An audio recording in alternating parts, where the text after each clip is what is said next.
Do do do, theme song. Do do do, I'm broke so this is my theme song. Do do do, just imagine this is an awesome theme song. Do do, theme song. Left of the box.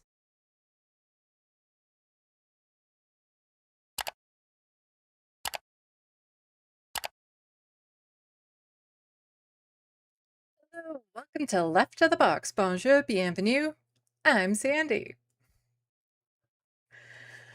Welcome, welcome, welcome everyone to this Monday evening, afternoon. I hope you are all well. Real John Litham and Philip Blair. Welcome to the SandBox. Nice to see you there. Hello, Rusty. Please, as always, my unofficial producers, let me know that you can see and hear me. That is always appreciated because, you know, tech issues. But welcome. It is going to be a hot week here. Whew. Tomorrow it's supposed to be going like 34 degrees, which means it's really going to be like 38. Oh, not loving it. Not loving that my monitor too keeps on just going to black over there. So it's super annoying. I don't know what it is. I keep on checking the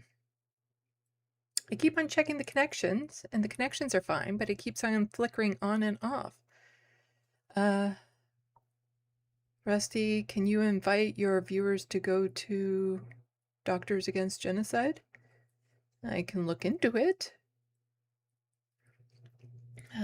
But yeah, I will be talking about, you know, some of the stuff, protests that are happening about Gaza and whatnot. So there is that. And yeah, yesterday I did not do a live stream. I was kind of burnt out by the end of the day because I was outside in the heat all day at the Palestine festival in my area, the 5th annual one. So it was happening even before the launch of the current genocide, I guess you could say. And so the only thing I bought there this year, though, was this necklace, which I really, really like. I got some food, wasn't thrilled with it. I got some food last year, I really liked it. And then I went back to the same vendor and I got the wrong thing at the vendor. So it wasn't, I didn't like it. I did not like it. So yeah, there's that. But, you know, got the necklace. That's where I got my keffiyeh last year, actually, was at the Palestine Festival. And I also made up a batch of these. My little maple leaves. There, see? Let's get that in focus.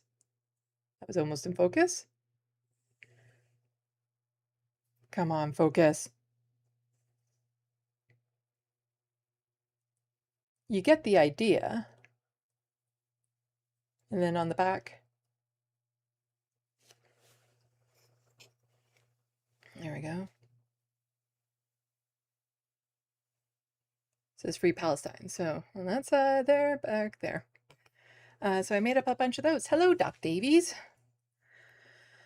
Yeah, I might have to take off my keffiyeh at some point, though, because it's warm in here. I have a fan on me, so that's helpful, but it's hot. But yeah, I got behind on things because I was still hoping to do the live stream yesterday, but I got behind because Saturday I just blurted out most of a script for a video because it's around the Graham Plattner stuff, some fallout that I just feel has not been addressed, that I haven't even seen some of the other commentators touch on, that I just kind of wanted to get to. And it's not like a call out video or anything, although I am calling out people. But it's just, there's some missing perspectives, I feel. So I wrote out a script. And so today I was either going to work on that video and get it ready and hopefully post it, or do this live stream. And I felt like I wanted to do this live stream because the more days that I wait to do a live stream, the more tabs I save. And then the longer the live stream becomes. Kind of like my TYT essay. The longer I wait, the longer it becomes. So yeah. So I figured I'd do this today and then I'll work on the video tomorrow. No guarantees I'll get it done tomorrow. The script is 4.5 pages long. But you know, I'll try to get it posted tomorrow. If not, it'll probably be up on Wednesday. Oh, it's super annoying. It's going to be bugging me while I'm trying to read super chats or chats in general. The screen keeps on flicking on and off, which luckily that's not where my main source material is. It's right in front of me, so that I give the illusion of eye contact when I'm reading over the articles. But yeah, I hope, like I said, I hope everyone is doing well. But yeah, got together in their script that I'll be hopefully recording. The video I posted from my This Space appearance about the rape apologia, it's gotten 2,500 views, which, you know, is really good for my channel. So I haven't read too many of the comments. I just kind of glance over them, especially when there are so many. It's overwhelming. But I try to see names that I recognize at least.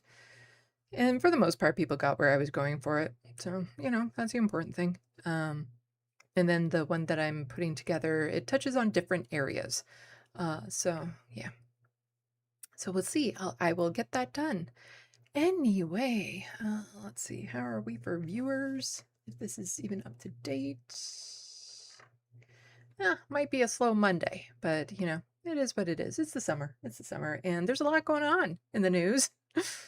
I'm not really going to be covering. I'll touch on Lindsey Graham dying.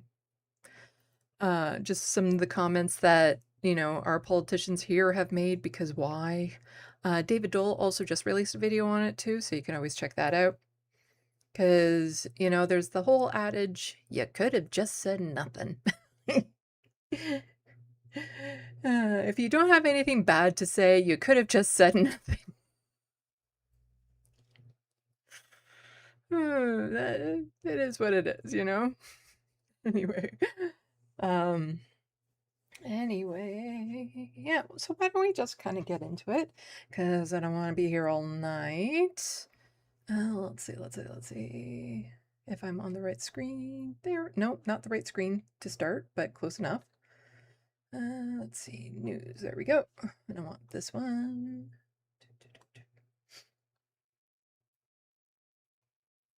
That's it. Okay, starting with international news, because that's usually my go-to, is to start with international news. So I just saw before I got on here that things are escalating with Iran again. This is from before that. It's hard for me to report on Iran because it's always all over the place, you know. The war is on again, off again, on again, off again. So I never know. Sure, I could report on it saying it's escalating, but then tomorrow it could be Trump concedes again, and it's a bit of a mess, and it's horrific, and I feel bad for the people who are living in terror of being bombed right now. It's a horrific situation all around, and it was absolutely 100% unnecessary. The United States and Israel started it for, you know, just their own power grab reasons, and it will be absolutely devastating, and it has been devastating to the people who have already lost their lives, their homes, the destruction to the environment, the destruction to the economies. Like, it's just all of it unnecessary. And one would hope that, you know, here in Canada, our prime minister would be like, you know what, that was bad. We shouldn't have done that. You should make an agreement with Iran to not go to war and all that sort of stuff. And it's like, no, he's fine. He's fine. Carney is okay with it. So Avi Lewis, the leader of the federal NDP, had tweeted out, PM Carney is once again supporting U.S. violence and impunity. Canada can't control Trump's chaos, but we can take a clear stand for lives, livelihood, international law, and global stability. New Democrats say stop the war. And there's this article right here. So Carney backs latest U.S. strikes on Iran as Trump slams NATO allies. And so again, this is from the 8th, so it's a few days ago. Who knows what Carney is saying right now about the current escalation? Actually, I don't want to know, because it's probably going to be like, hurrah, yay. Oh, Mark Carney is going to be... I think once people kind of start seeing Mark Carney objectively, as opposed to having this liberal filter on themselves, and just this party partisan stuff, like, I hope that day comes soon. He might go down as one of the worst prime ministers since, like, John A. MacDonald. Like, it's just the worst in my lifetime. And that's saying a lot because Stephen Harper.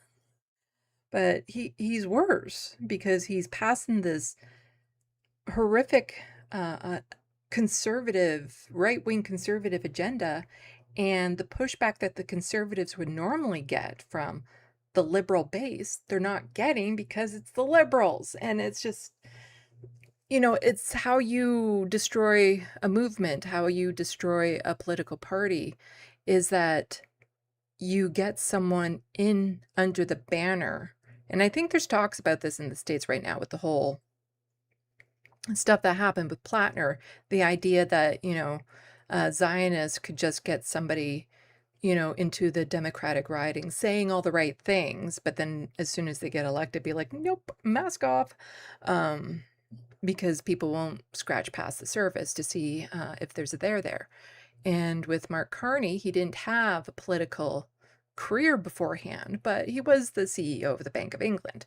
And so a lot of us were hesitant over that, but he was saying some good things on when he was running. He said some things that indicated that he might be movable on issues, including on Gaza. And so it's like, okay, we'll give him a chance. And like within a couple weeks, he made it apparent that he was not the person he ran as. So unfortunately, we didn't have, much back history politically to look at him for. And he will probably go down as the worst prime minister in my lifetime. And hello, True Democratic North and Diamond Weight Loss. Nice to see you. I haven't seen you in a while. And you're saying, you're streaming. I think you missed some E's in streaming. But anyway, so back to the CBC article. Carney backs latest U.S. strikes on Iran as Trump slams NATO allies. Trump says he might have skipped NATO summit if not for the friendship with the Turkish president. Prime Minister Mark Carney has backed the latest U.S. strikes on Iran, calling it an appropriate response to ceasefire violations. Who was violating that ceasefire? And why was the ceasefire needed in the first place? Who started this? Who started it? Mark? Who started this little conflict? Mark? You can't get mad at Iran every time they try to defend themselves against the United States and Israel. Yeah. The remarks were made on, and again, for people who might be tuning in just a little bit late, this article was from July 8th. There are escalations currently happening between, well, the United States is currently escalating. So that's why it's so hard to report on this one subject. So the remarks were made on the way to the NATO summit in Ankara, Turkey, where the U.S. President Donald Trump declared the ceasefire over. Trump again bashed the Western military alliance for not joining the U.S. and Israel in the war. For the most part, Western leaders, including Carney, lined up behind the U.S. action. Iran has been acting irresponsibly. They've been acting irresponsibly after they were attacked. How dare they do anything other than roll over? Attacking Saudi, Qatar targets, particularly, Carney said on his way to the summit. There has been a response as appropriate. Obviously, we look to de-escalation of hostilities. And why? Why are they attacking Saudi and Qatari targets? Could it be because there's U.S. bases and interests there? They can't hit, mainland USA, but they can hit their neighboring countries that are supporting them, the U.S. bases and U.S. interests. They can hit them because they have partnerships with the United States so that they will then be forced to apply pressure. The U.S. Central Command says the strikes were in response to attack on 3 oil tankers in the Strait of Hormuz. Oh, so when you talk about the violation of treaties and ceasefires and stuff, you're talking about like tankers that did exactly what Iran told them not to do. Okay. Iran's Islamic Revolutionary Guard Corps says it has also responded with attacks on U.S. military targets in Bahrain and Kuwait. Going to the Ankara summit, Trump said, he's had enough. I don't want to deal with them anymore. They're scum, Trump said. They're sick people and they're led by sick people. As far as I'm concerned, it's over. So I'm not going to read much more into this article because, again, this is just, it's changing as we're talking right now. There are things happening, but this is just to show that people that were looking for Mark Carney to be anything other than a Trump sycophant, you're going to be disappointed. He's just constantly falling in line. The whole elbows up was a very cute slogan, but that's all it was a cute slogan. He hasn't followed through on anything challenging the United States. Nothing. He is preemptively gone down on his knees for them on so many things. And that's why I have here on my channel, now available in Canada, knee pads for elbows, because that's where he spends most of his time with his elbows, is like down on the ground, so that he can kiss Donald Trump's boot. Hello, Grand Theft Autobot. So moving on. Anita Anand, the Minister of Foreign Affairs, not any better, really. No, her and Mark Carney, whew, you know what? The Hague should be full of Canadian politicians at the end of all of this. And I'm talking back into Justin Trudeau's term, as well as Mark Carney's term. All these people need to be going to the fucking Hague. And so Stuart here was just quote tweeting this clip of her saying, I didn't know the statute of limitations on illegal airstrikes was less than 5 months. Because again, it's trying to minimize what the United States is doing when it's coming towards Iran. So I don't need to read this quote because she will be saying it. Those original attacks looked to be a prima facie violation of international law. They just, those original attacks, the ones that the United States, and they could possibly have been considered, violation of international law. Not saying it outright, just, it could possibly have been that. But we're in the here and now, right now, Evan, and what we have to make sure is that peace is maintained and the Strait of Hormuz is open and freely navigable, and that civilian infrastructure remains intact for the purposes not only of passage of civilian vessels, but the maintenance of humanitarian supply chains, including in agriculture and agri-food. See, we just want to help. That's all. We just want to help. But, it's like, yeah, sure, the United States may have started it, but, Iran not folding is continuing it. And they should just stop so that, because, right here and now, we can't have all this conflict, the ones that the United States and Israel started. We can't have that. It's wreaking havoc. Doc Davies, I thought Carney was okay. I don't know. I don't know if you mean like when he first started. I've been putting together a list of all the reasons why he is horrible. And yeah, it is just utterly outrageous, all the things that he's been getting away with, that he can get away with, because again, he's under the banner of liberals, so liberals aren't pushing back, but notice how the conservatives also not pushing back. It's because they love what he's doing. They love it. The only time you'll hear Pierre Poilievre being like, oh, I disagree with that, is because he's not doing what I want fast enough, is literally what he's saying. He's not going further. It's not that he's doing anything wrong. He's just not taking, like Pierre Poilievre is like, I would have had pipelines today, as opposed to all the ones that Mark Carney is promising. Yeah. No, it's, if you look at the policies and everything that Mark Carney has implemented since he's came in, probably going to be one of the worst prime ministers of our lifetime.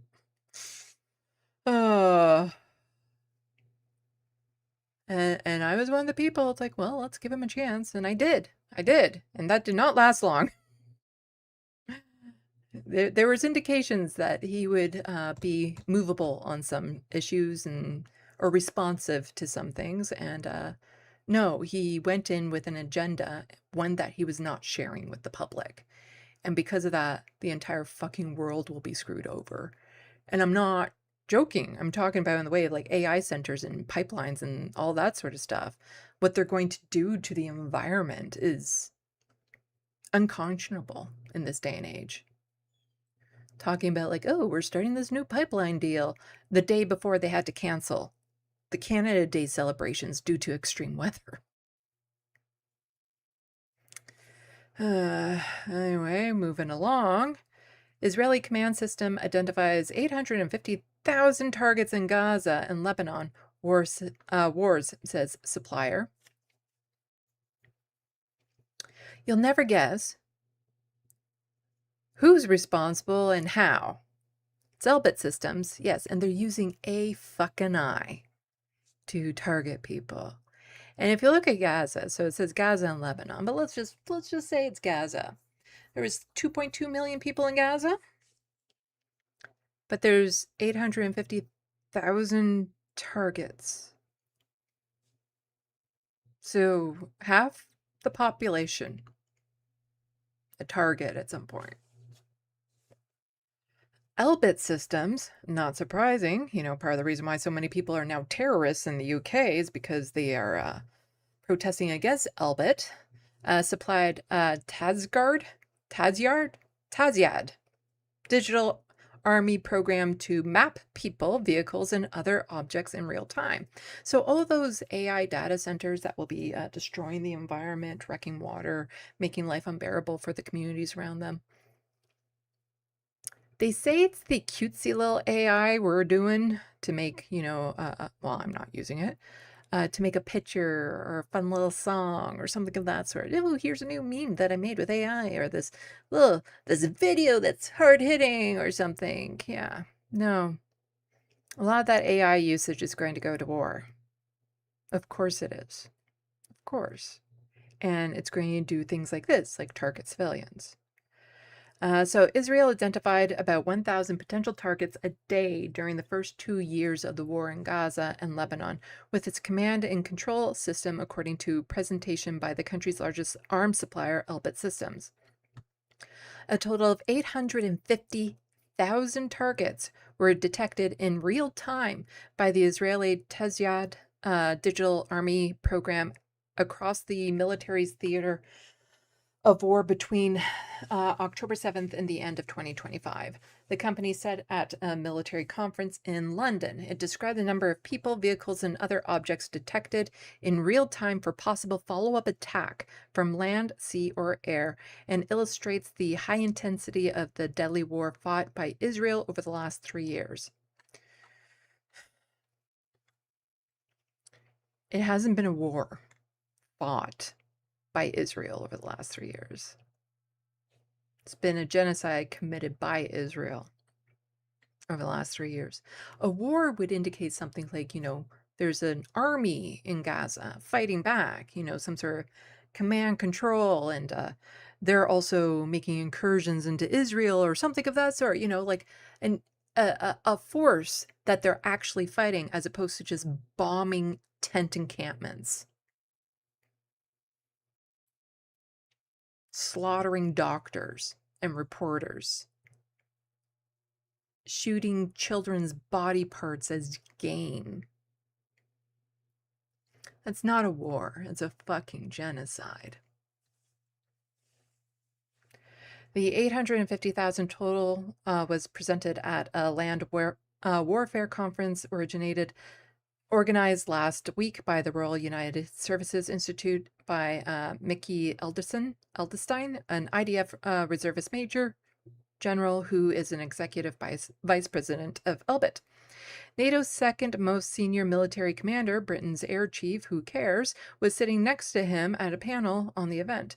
A third speaker at the session was Brigadier, I know the word, I just can't say it right now, from the British Army. through the presence of the two senior British officers had been advertised on the agenda. Okay, yeah.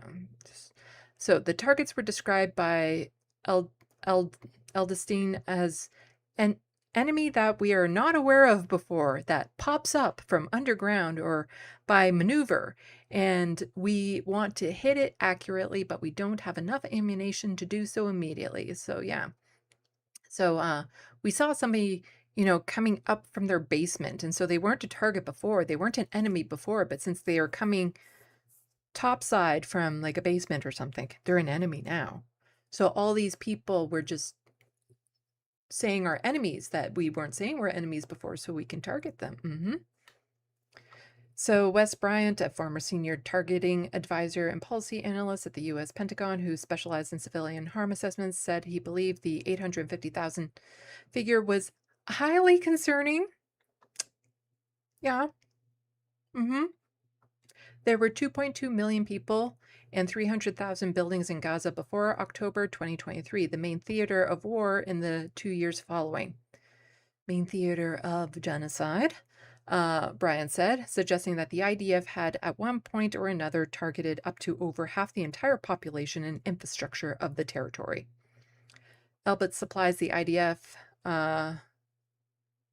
TAZAD or Hunter Digital Army program to command system and maps positions of friendly units and those deemed to be enemies. Earlier this year, the company won a contract to further develop the stuff using, there we go, artificial intelligence to support tactical decision making. So let's just remove all of the possible humanity out of targeting people because they don't want to risk, anyone having a shred of humanity thinking, you know what, I don't want to target children today. We'll switch it over to the machines who won't have that conscience attached to them. Not that there's anyone in the IDF that really has any sense of conscience much anymore, but yeah. Let's just remove all humanity from the people we are targeting. So when contacted by The Guardian, an Elbit spokesperson denied that the 850,000 figure cited by Eldestein referred to targets despite the slide specifying this, saying it reflected aggregated systems, activity, and operational data generated through the IDF's Digital Army program across all operation theaters since October 7th, 2023. Anyway, I will toss this into the SandBox so that if you want to finish reading it, you can. Here you go. Boom. There you go.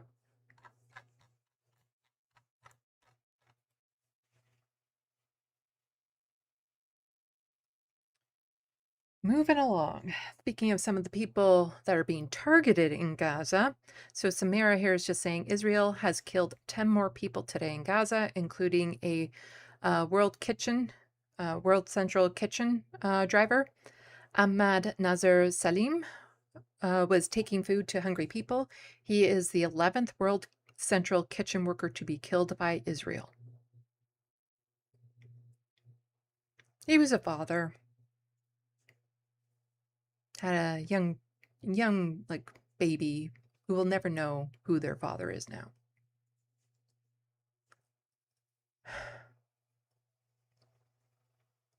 They just keep on killing with impunity. They just target everyone, anyone and everyone.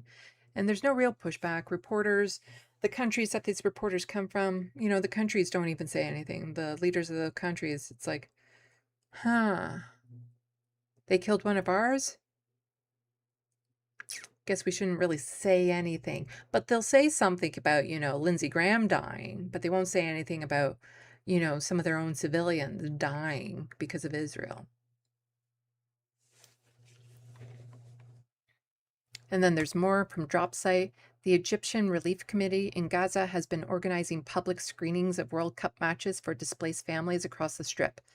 About an hour before today's Egypt-Argentina match, Israel killed the committee's public relations director in a strike on his vehicle. 2 others, including children, were also killed. Just any indication of people trying to have any ounce of joy, and they'll take it away. absolutely unconscionable. So Israel has killed Mohammed Fawal al-Wahadi, director of public relations for Egyptian Committee in Gaza, Tuesday evening in a strike on a civilian vehicle near the government building in Gaza City, al-Sapriya neighborhood, per Palestinian Information Center. 2 other Palestinians, including a child, were killed alongside him and others wounded, per a Brie post, bringing the day's death toll from Israel attacks across Gaza to 6 amid ongoing violations of the ceasefire.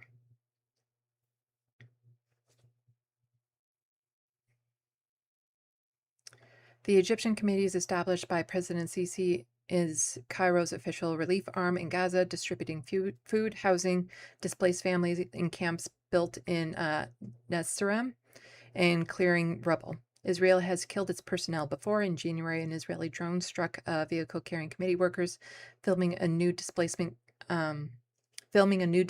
camp near Necroplasm, killing 5 people, including 3 journalists working for the committee.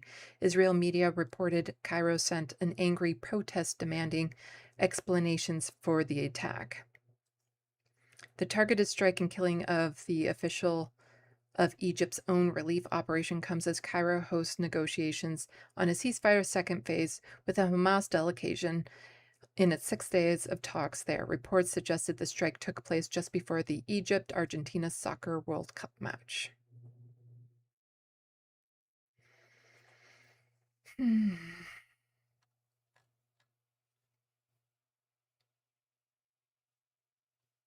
soon to be targeted people. And so Bryce here was just quote tweeting out this Reuters thing saying grassroots volunteer groups to defend their own town against rising settler violence fundamentally describes the PLO, Hamas, PFLP, Hezbollah, and all anti-Zionist resistant factions. When these guys get too effective, Israel will just bomb them and say they were terrorists. And yeah.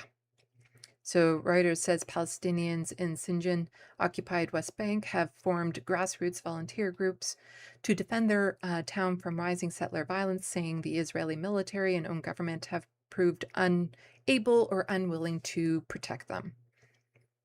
And so, yeah, it's this type of thing that they're doing to protect their own people from settlers coming in. That it's not going to take long before Israel says they were terrorists of some sort. Give them some sort of name, and then list them as a terrorist organization, which will just give the give the go-ahead to kill them, which has already been happening from settlers and the IDF. They've been doing that anyway, with, again, impunity, as we're about to see. It doesn't matter who you are. But they're not allowed to protect themselves. They're not allowed to do anything. They're not allowed to form a militia. They're not allowed to live their lives. Because the Israeli government wants them gone. They don't care how. Starved out or killed, they don't care. And yeah, it won't be long before these people are all considered terrorists. So I'm not going to play this video, but if you would like to watch it, again, toss it into SandBox.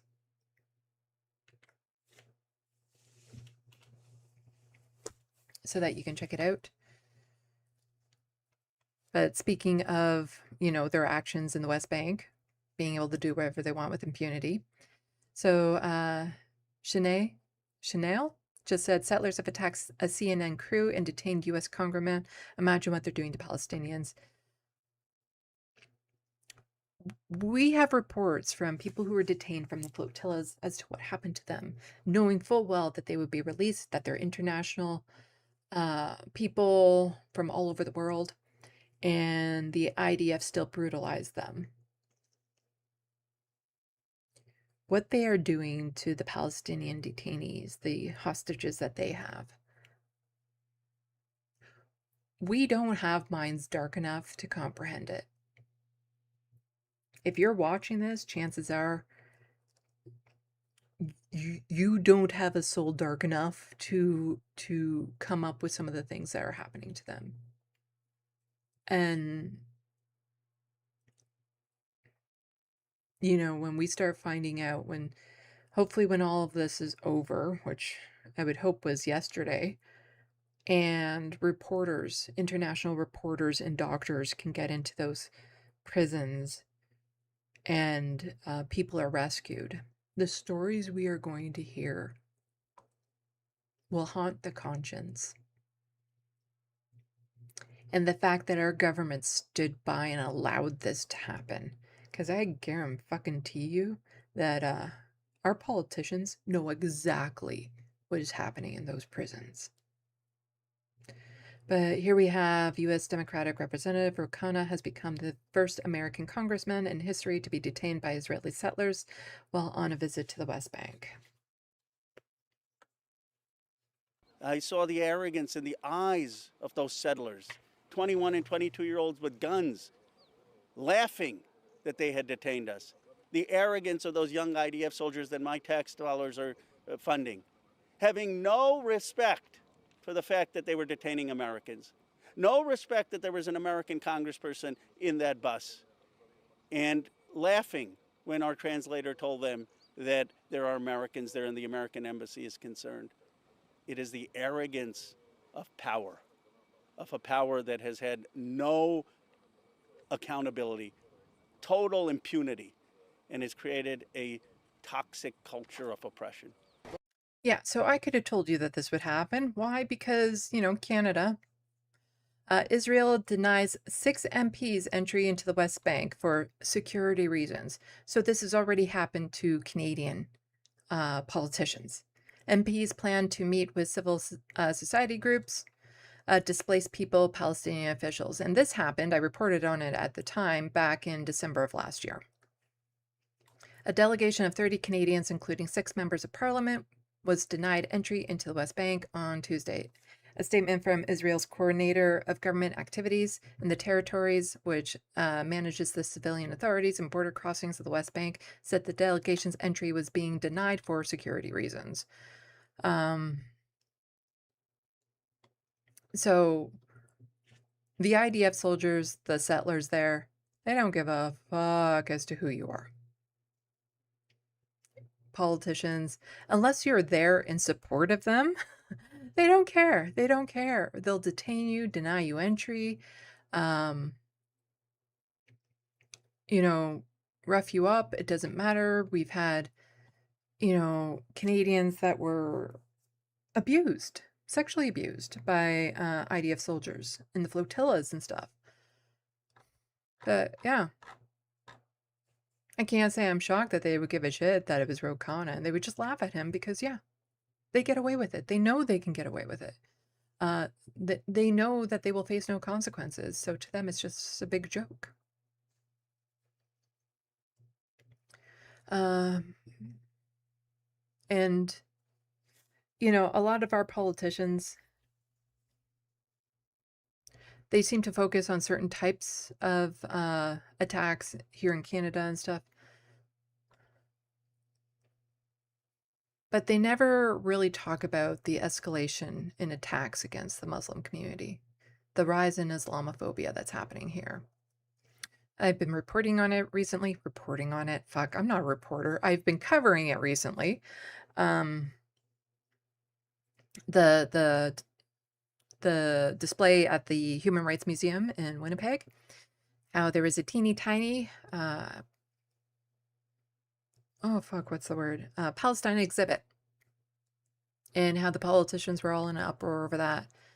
And it is, again, just a teeny tiny exhibit. And whenever, a Jewish school or synagogue was shot at 2 o'clock in the morning when no one was there, the outrage that would happen.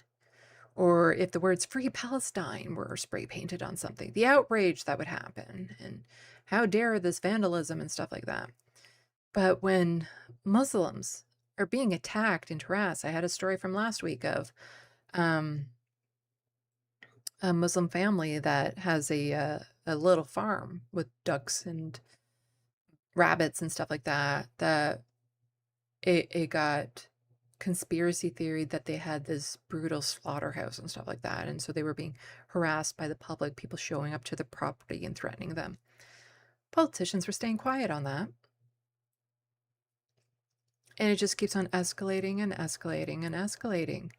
And the politicians, they don't say anything. They'll say something about, again, Lindsey Graham dying.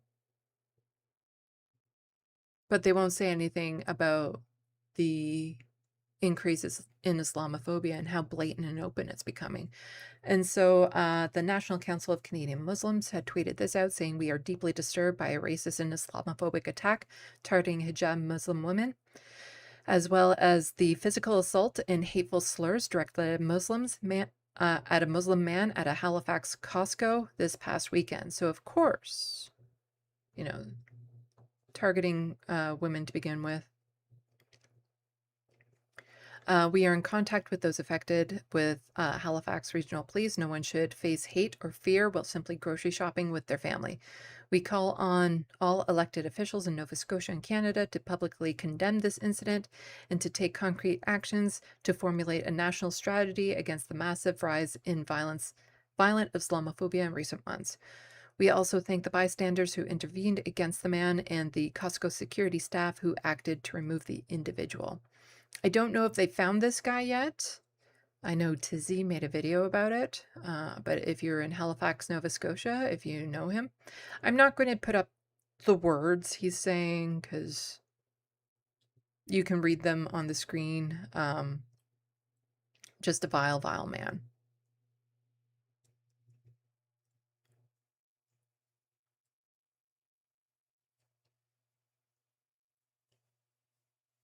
So there he just assaulted the person holding the camera.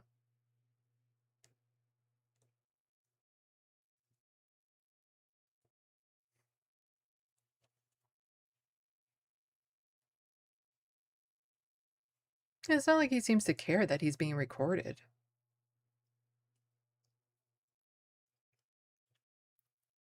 Just out in the open. And so many other people not saying anything, following a group of Muslim people.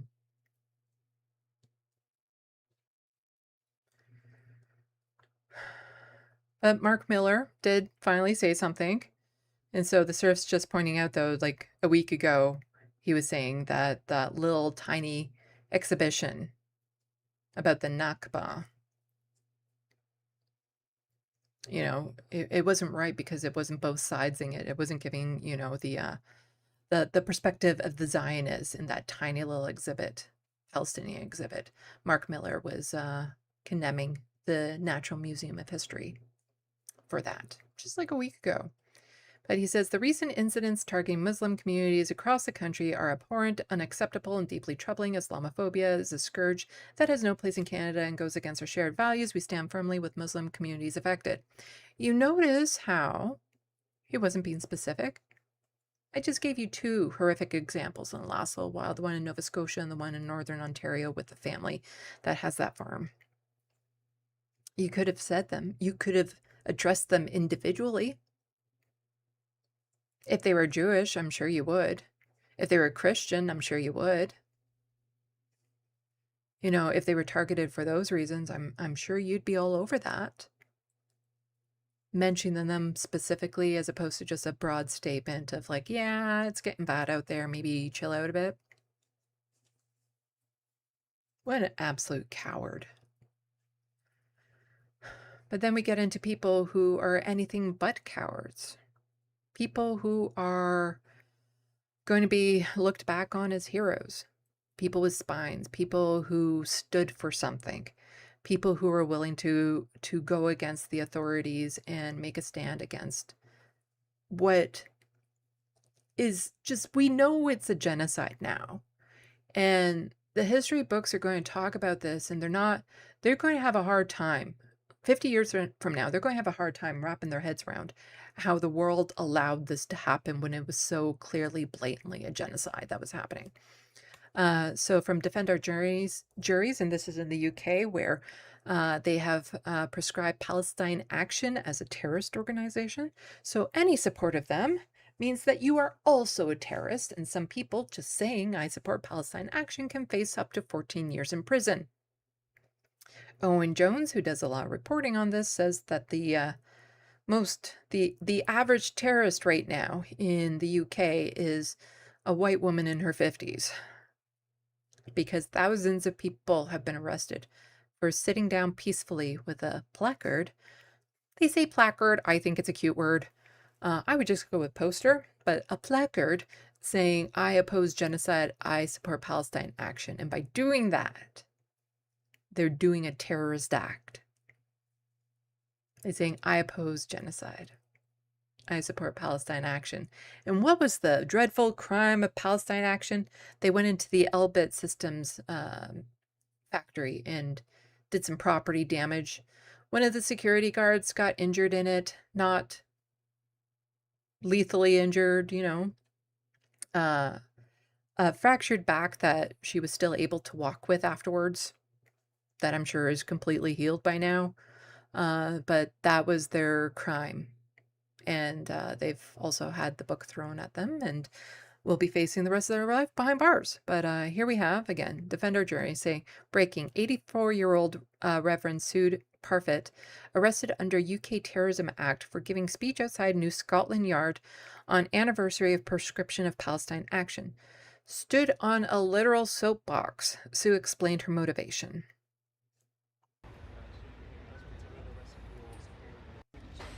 My heart goes out to the suffering people of Palestine. In Gaza, where there is still a genocide, unreported now of course, and in the occupied West Bank, where homes and villages and towns are being razed to the ground and sold off, can you imagine it, to people, some in this country, to buy, to judicize the whole of the land between the river and the sea, regardless of the fact this is Palestinian land. So what can I do at my age and my frailty? Very little. I do what I can. So she is willing to risk spending the rest of her life in jail for this. The rest of her life there. We need courage like this everywhere from people. Willing to put it on the line, willing to go out there. I'm sorry, I know it's really quiet. I tried to up the volume a bit. To support the Palestinians. And one of the best things that I can do is to support the organization known as Palestine Action, because they have been brave enough to, some of them, smash up the weapons that are producing the genocide. So I ask you too to support Palestine Action. Join me. And there she is getting arrested.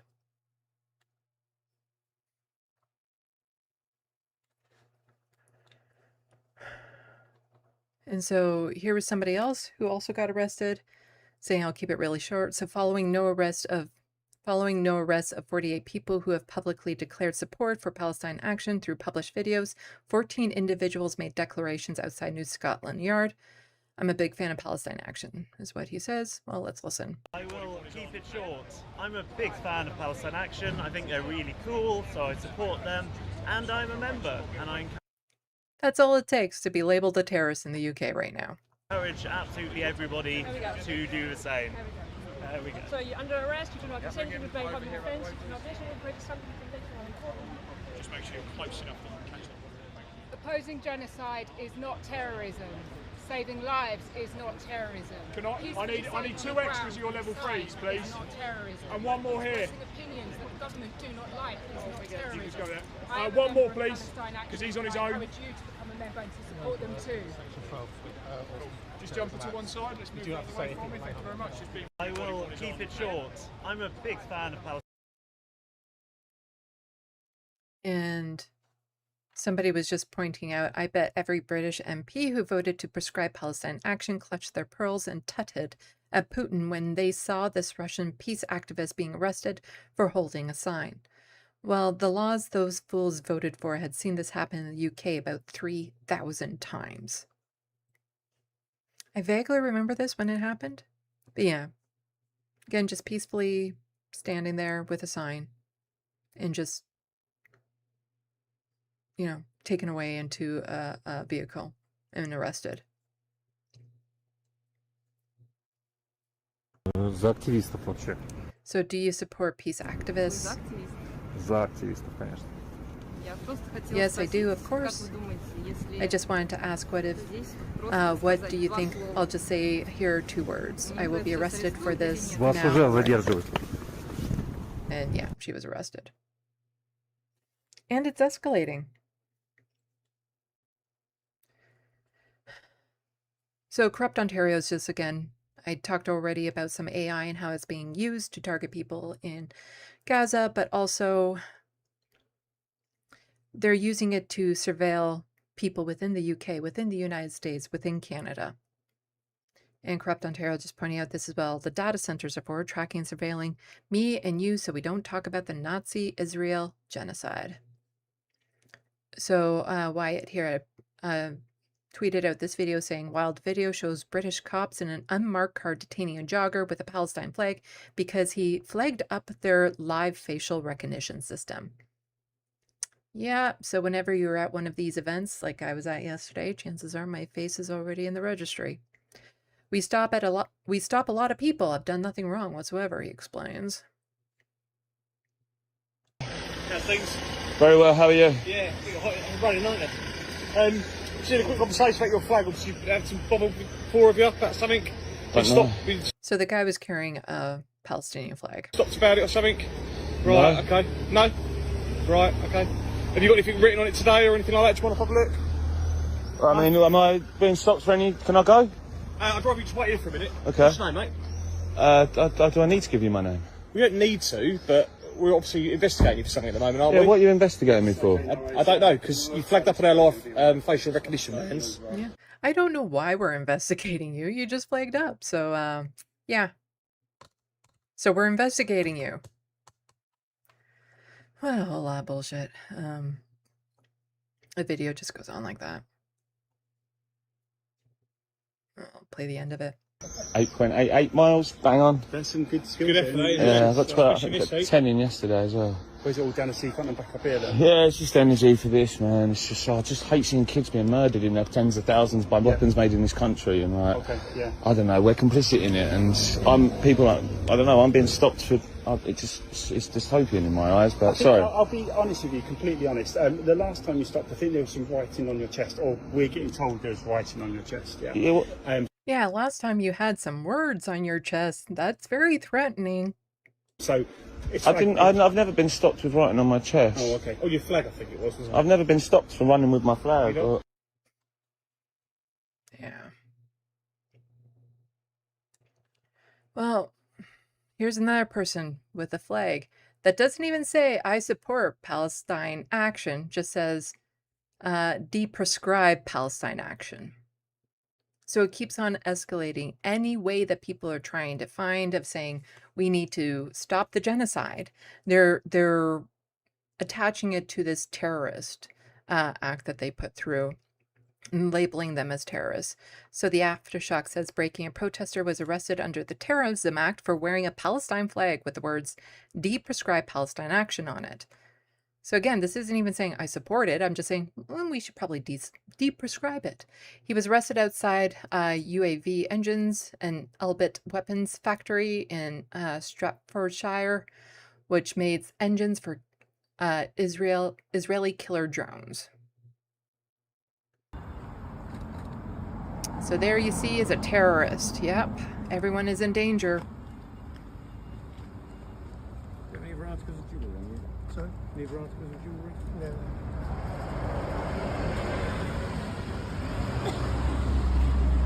That's a terrorist right there. Whew, scary.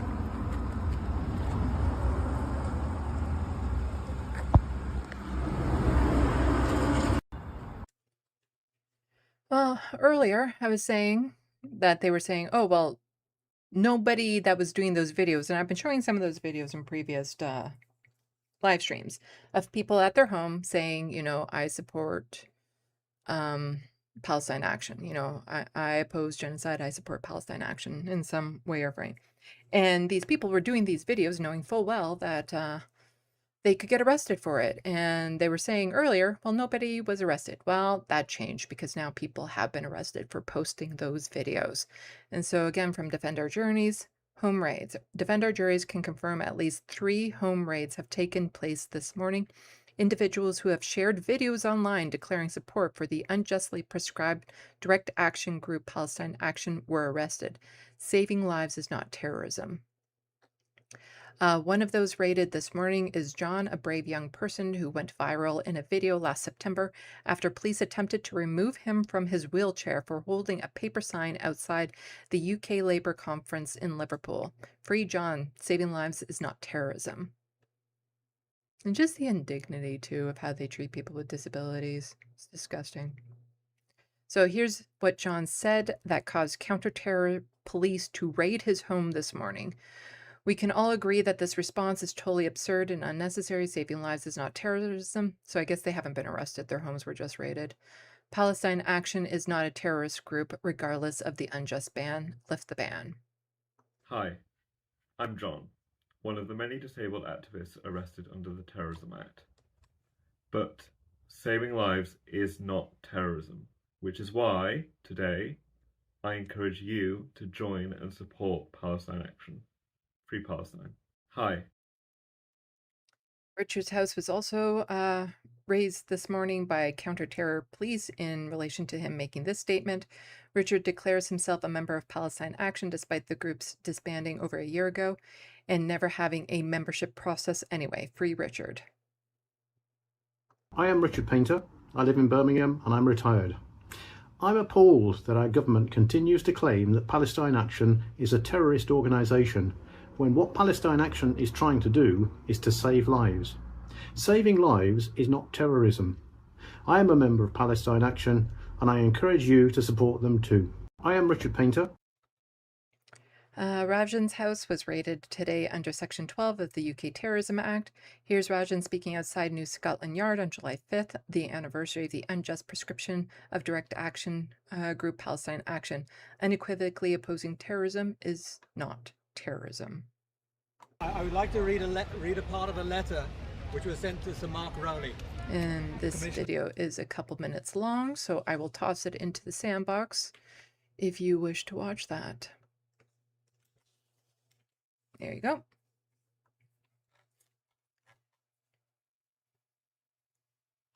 So in Canada, we have good politicians.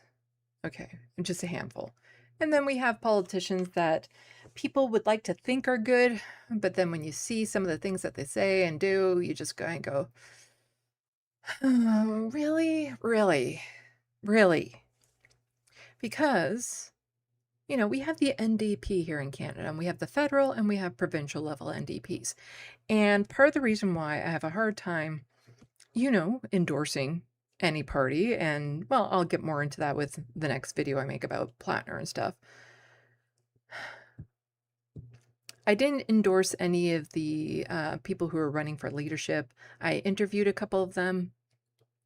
There were some that I were thinking was good, but, you know, I have a hard time endorsing anyone. And so while I like a lot of what Avi Lewis is saying as leader of the NDP, and I hope that should he get power, he follows through with that, I have a hard time having a ton of faith in it when I look at all the other NDP provincial leaders, because they are utterly disappointing in so many ways. Yes, even Wabkanu. He's not as bad as the others, but he's not great. And here is the leader of the Alberta NDP. Yeah, Nenshi Heed. Nenshi, I can't remember. Is it Nahid Nenshi? That's it. That's the order. So why is the leader of the Alberta NDP meeting with the Israeli ambassador to Canada? So Israel and Canada, support for Israel is support for freedom. No, it's not support for genocide. For the only liberal democracy in the Middle East, it's not, actually. And for human rights. And by that, I mean it's not a liberal democracy. It's not a democracy there. Palestinians do. It's not a democracy when you're in an apartheid state. So Ambassador Moed was honored to share The Canada-Israel allyship, solidarity for Jewish community, and commitment to stand up against anti-Semitism with former federal NDP leader Tom Mulcair, which is not a surprise. He was also liberal. And right now, I'm pretty sure he's just outright conservative. Alberta ministers advance education, and Alberta NDP leader Naheed Nenshi even tweeted out a picture. So disappointing. But when it comes to someone who isn't disappointing, this person wasn't even elected into a position. He was appointed because he's a senator, and I've featured him on this channel plenty of time. Yingpu Pa Wu says, I joined BC Physicians Against Genocide, calling on Canada to demand the release of 83 Palestinian healthcare workers who are imprisoned in Israel without trial, including Dr. Hassam Abu Safiya, who is gravely ill. And there's been lots of coverage over that recently. Pictures of Dr. Abu Safiya have been released, and he looked near death. It wouldn't surprise me. It wouldn't surprise me if he's gone. And it's just an absolutely atrocity. He was arrested because he stayed behind at the hospital to try to protect his patients. And the torture he's undergone, the condition he was in when we finally got pictures of him, his son making a video pleading for his release. Well, people like Yingpa Wu here, he's going to be on the right side of history. I wish that there was more we could do to stop this. But unless we have, politicians like the Prime Minister and the party in power there's very, very little we can do other than document it and apply as much pressure as we can. And so these are the pictures. Palestinian flag was saying free the 83.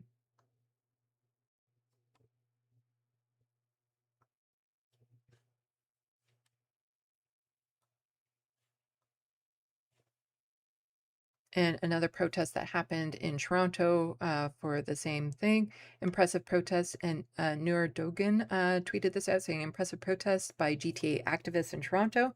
Activists shut down Yonge and Bloor to demand awareness and accountability for the continued detention of Dr. Hussam Abu Safiya.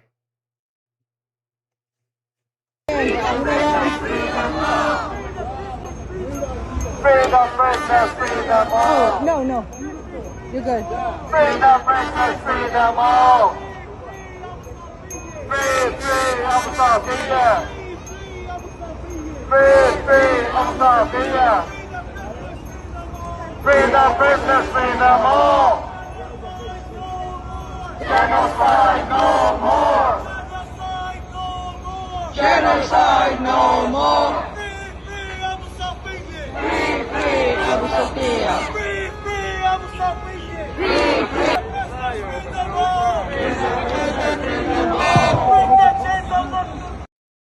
So if you live in Toronto and you want to get more involved with activism, there's GTA for Palestine.Toronto.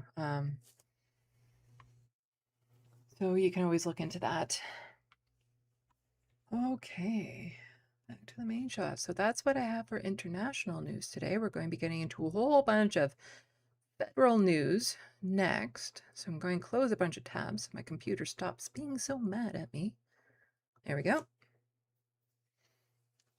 Let me get the next docket up and ready. It sounds so official when I say things like the docket. Is it this one that I want to do next? No. Right, that's more about healthcare. I wanted to do the data centers and pipelines next. There we go. So, before we get that, go and be checking the SandBox. So, let's see, how are we doing for viewers? Still got a bit of a lower count, but it is Monday evening and I don't normally stream Monday evenings. So, hello Grand Theft Autobot. And hello, NCDPB. Welcome to the SandBox. And a couple of Burks. Hello. Welcome. Atticus Among Us and the Wild West. Welcome. Nice to see you all there. Yes. I was in Doc Davies saying Israel has so much influence, and they do, and it's horrifying. Grand Theft Autobot also saying, man, just when things were looking up for after Lindsey Graham did the world a favor by dying. Yeah. I'm just going to be touching on that, but David Dole just released a video about it, about how Canadian politicians are fawning over him, saying how good of a man he was, and blah, blah. It's like, you could have just said nothing. If you don't have anything bad to say, just say nothing. Oh, but yes, I was at the, I do this to shorten the chain, but then it comes around and it looks really ridiculous. So let's put this up there. Because the chain was just a bit too long, so I had to shorten it. So I used like a rubber band and a clamp. And it keeps it from moving, but then sometimes the whole thing moves over and it looks really weird when you see the little hack I did. Anyway, and the Wild West also saying boycott companies that fund Israel and emojis for engagement. Why? Thank you. Engagement does help. So I was at the Palestine Festival, the 5th annual Palestine Festival in my area. Last year I got this keffiyeh there, and this year I got this this necklace there, which I really like. It's in the shape of Palestine, and it's the watermelon colors. And then I have my watermelon earrings. Yeah. And I also made a batch of these. If I had bumped into any sandboxers while I was there, they would have gotten one. But let's see, will it focus? Focus. Almost. You know you want to focus. And then on the flip side, it says Free Palestine. I think they look really sharp. I have one up there. But I have a batch of these done up, so. The thing is that I won't be selling them, because when it comes to things like making art specific to Palestine or indigenous art or something like that, while I might make some to express support, I don't feel right selling it, because I feel like the proceeds shouldn't be going to me as somebody who is not part of those groups. So while I might make the art, like I made that picture, do I still have it here? Yeah. So I made this picture here for Every Child Matters, and it has all the residential schools on it. And then Kamloops, St. Anne, and Brandon were in the news at the time when I thought about making this picture. It's not something I would ever sell, because I don't feel right making a profit off of that sort of thing. Off of like art targeting indigenous peoples or Palestine. It wouldn't sit right with me. But there are some art pieces I have in my head that I want to do in relation to Palestine. So I'll be working on those. I've been working on the picture of his name will come to my head eventually. This is how bad my brain farts are. You know that person from Zateo? Fuck, what's his name? You know that guy from Zateo who started Zateo? Zateo Zadato. He has a name. I can't remember right now, despite the fact that I'm getting very intimate with his face, which sounds really weird. Fuck, what's his name? You see, this is why I would never do a debate. Mehdi Hassan, yes, Matthew. This is why I would never do a debate, because I have a very hard time with like recall of very specific things, the names and whatnot. I can remember conversations that happened years ago, but I can't remember the name and faces of people. It's in the other room. I haven't done too much work on it since last time I showed it off, but I did change the hoodie because I didn't like how it was looking at all. So the video that I took that screen grab from finally went onto YouTube. The quality wasn't much better, unfortunately, but I did get a shot of the hoodie under better lighting, so I could see the curves in it and stuff, the wrinkles in it. So the hoodie looks a lot better, I think. So that's really the only progress I've made on it so far. So chances are next time you see me, I will show it off because I would have had to put more work in it by then. But yeah, I got behind on what I wanted to do this weekend because Saturday I just blurted out a script, more to do with the Graham Plattner fallout. And as with my stuff that I've been following with him, so I have the video that I just posted, and it was from my This Space appearance, and it wasn't so much about Graham Plattner, it was about the rape apologia around him that I was covering. And this video that I've written the script for, again, it's not so much Graham Plattner as the fallout around it. And, you know, I was thinking about making that video today and posting it, but Sam was back on the Majority Report, and I wanted to hear what he had to say about it first. And let's just say he didn't change my script at all. Because it's not so much about Graham Plattner as it is about taking accountability. And I just get the sense that a lot of people have apologized for him, like the people who were like over the top endorsing him. They've apologized because they feel bad and it's out of reflex, is the sense that I'm getting. Like it's just a reflective thing to say, I'm sorry, I was wrong about him. And they feel horrible that they were betrayed and that they're apologizing without understanding why people are so upset. And I feel like that's been missed in a lot of the apologies that I've seen, because people aren't upset because they were betrayed. You know, it was the stuff leading up to it and the way that people were being condescended and dismissed when they were trying to raise alarm bells about it, and just their inability to look at him objectively. Like those are the things people are upset with. But even now when they say, well, I'm sorry, but I'm not sorry for everything that led up to it. Oh yeah, definitely him allegedly raping someone. That's the line. But everything else before that I was fine with. And it's like, really? Really? Okay. Then there's something wrong with just that mentality alone. Or it's like, well, I agreed with his ideology. And it's like, he was lying about his ideology for one thing. And also, if you look at his posts, I'm sorry, but his ideology was not aligned with ours. It's just not. And, I get, yeah, Philip Blair, it hurts to be betrayed, and I get that. And I understand that there's pain in that and stuff, but it just feels like there's a bit of a, some points of it that aren't being addressed. And if they're not being addressed, then it means that they're just going to be overlooked again in the future. And, again, this isn't about calling out anyone. It's just about adding a different perspective to it.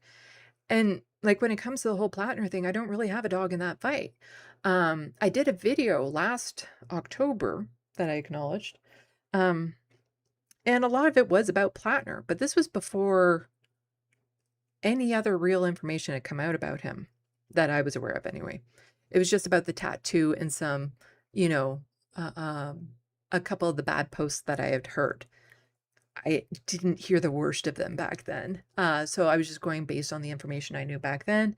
And I wasn't even saying that he should be let off the hook or endorsing him. I was just saying, from my autistic brain perspective, here's how I could understand somebody not realizing what that tattoo was.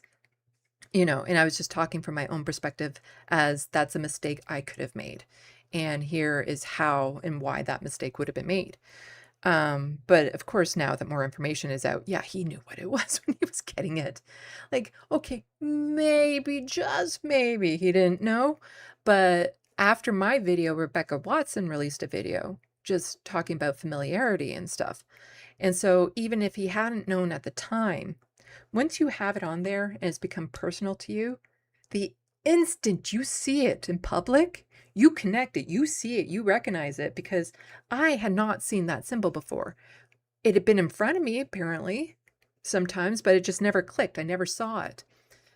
If I got a tattoo of it, I would instantly recognize it, though. And that was the point she was making, and I completely understand it. So in that 18 years, if he's somebody who watched, World War II movies and stuff like that, then yeah, he probably would have seen it between then. Because it would be one thing if it was a symbol that wasn't in pop culture. But because I didn't know that it was one of the most recognizable Nazi symbols or anything of that sort. And again, my video was more about, and it wasn't just about Plattner, it was about him and a few other people and when do we forgive. And so the video I did back in October wasn't just about him, it was about themes around him. And so even the video that I did on this space, it was the themes around him in Rape Apologia. And then the video that I'm going to be doing are just themes around him when it comes to this need to latch on to someone who is obviously bad. But yeah, I feel like there were some things that haven't been addressed that need to be addressed from people that I really, really, really like. And it's not like I'm going to be invited onto these shows to talk about it. And it's not something that I necessarily want to talk about because it's not, again, the whole Graham Plattner thing is not my wheelhouse. I did not endorse him. I don't endorse Canadian politicians. So it's just in the themes around him. But I feel it's important for them to be addressed if we want a more united and, to learn from these mistakes.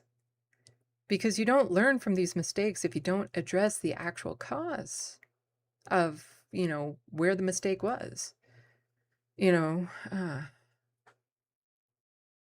Like the mistake wasn't that you broke your bone, it was how you broke it. That reminded me of an analogy I actually wanted in there. Fuck, but I can't quite remember the analogy. I need to make a note of it, though. Broken bone analogy. Let me go here. Let's type this in.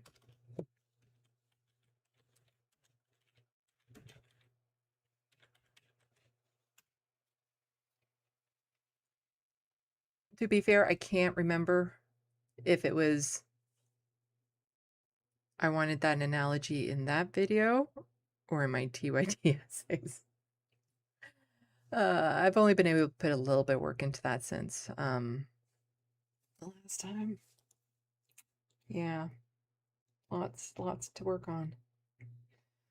Anyway, people are getting a little bit more chatty in the sandbox. Let's see.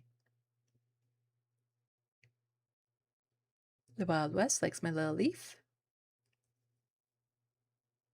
Grand Theft Autobot. What? Canadian politicians were fawning over Lindsey Graham, the homophobic yet gay warhawk piece of shit? Well, I suppose shouldn't be surprised they fawned over that piece of shit Curly.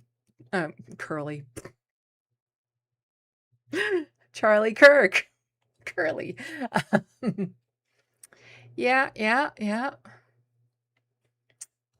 David Dole did a more detailed video on that, so you can go check him out on the Rational National. I'm just going to be touching on it. The Wild West, white dudes can get away with anything. Should have listened to people of color.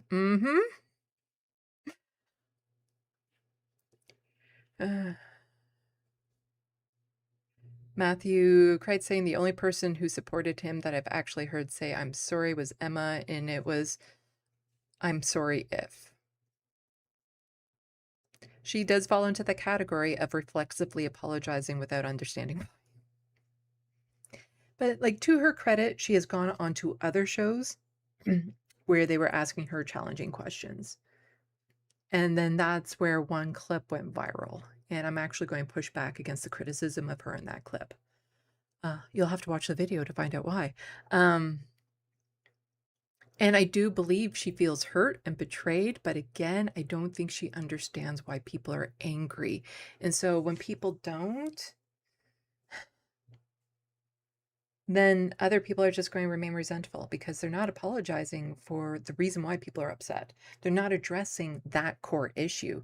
They're just apologizing because they feel hurt. They feel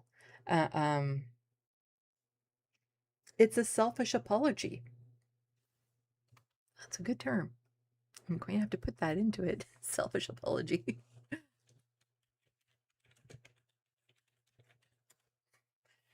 That's what it was. The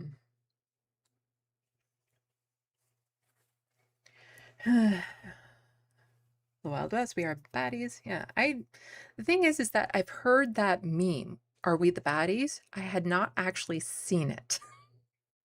So even then I wouldn't have recognized that skull.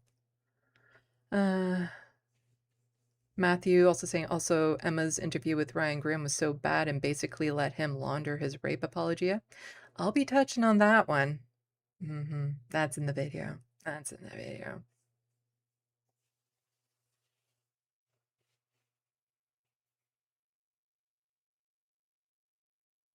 Wild West getting tired of having these moments as a white person. There should be a class in high school like, here's all the Nazi symbols. Grand Theft all about Curly because he was a stooge, lol. Maybe.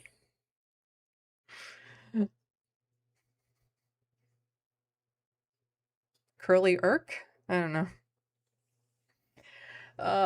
Yeah. So yeah, there's some critiques I have in there, but it's not about ending anyone or anything of that sort. It's just even a lot of commentary from people who are on the right side of this issue are missing some things that need to be addressed. I'll give you a little preview of one of the things is that I got really upset when the first accuser came out who alleged that he had assaulted her, left marks, locked her in a room. So I was upset that they were just dismissing that to begin with, regardless of who she was. But Matt Leck, well, he has PTSD. And we don't know, maybe he was doing it for her own good because we don't know what state of mind she was in. And then you heard it over and over again with a defense of a lot of his bad behavior in the past. PTSD. Well, he had PTSD. He was dealing with PTSD. I'm sorry. But when you use PTSD as a way to dismiss or excuse or justify his bad behavior, you're adding to the stigma that people with mental health issues are violent and abusive. Nobody has brought that up yet. And it'd be really nice if somebody actually did touch on that. So I will be.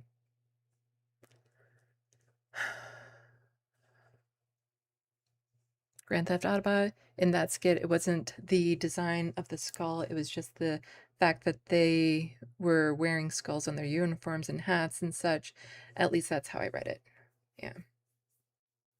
Matthew is like, can really get on my nerves sometimes. Sometimes not. Like sometimes he's had some very righteous rants that I appreciate. A couple of them will be in my TYT essays, but when it came to the Platner stuff, he was very, like in particular, him was bad with his justifications and stuff. And part of what I'm saying in my video essay is that it's not enough for Emma to go on a couple air shows where she's challenged. They need to be bringing somebody on to the Majority Report to have a conversation with her, Sam, and Matt, you know, and the Majority Report audience to really address it. And I get it won't be me. They don't know me despite knowing me. But they could bring on Lance from the serfs. He was on the right side of the issue from the get-go. But it'd be very, very, very beneficial to have that conversation on the majority report. Philip Blair, Emma is extremely neurotypical. Sometimes not. She's on the spectrum, at least in my opinion. And everyone who's on the spectrum is, they're in different areas and stuff. But yeah, that's just my opinion. Sam, definitely, in my opinion. I would say most people on the left who are doing this probably on the spectrum, probably somewhere. But again, because you have to have a certain type of mentality in order to be able to do this. And also a lot of us who are neurodivergent, we have like this intense need for justice. So, hello, Looney Tunes. The chat is modded now that you're here. Grand Theft Autobot, when I want the reason for an action, I don't condone it. I just want to understand why something happened or why someone did what they did. Yeah. Yeah. And while PTSD could be a contributing factor to somebody's bad behavior, the reality is a lot of people with PTSD are not violent towards other people. Same with the vast majority of people with mental health issues. They're not violent. They're not abusive towards other people. Real John Lith, I'm fairly certain that Emma has at least some degree of anxiety, and I'm saying this is someone who has anxiety for years and years. Yeah. Oh, no, definitely. Not that we need to psychoanalyze them or anything, but, like, I really love Emma. And Sam, I like Matt. And Brian is really growing on me. These are people that I really, really like, but they're missing a perspective and they're not bringing it on. And I feel they can learn and grow from it, but in order to learn and grow from it, they need to be exposed to it. Anyway, we should probably get back into it. I don't want to spend all evening on this. I'm hoping to get to the gym tomorrow, but it depends on how late this goes. And if I sleep tonight, because it's going to be fucking hot tomorrow. Like, even by the time I go to the gym in the morning, even by the time I get home, it's going to be over 30 degrees. Like, it's supposed to be going up to like 34, 35, which means it's going to be probably near 40 because they always underestimate it. Okay, let's get into data centers and pipelines. Oh my.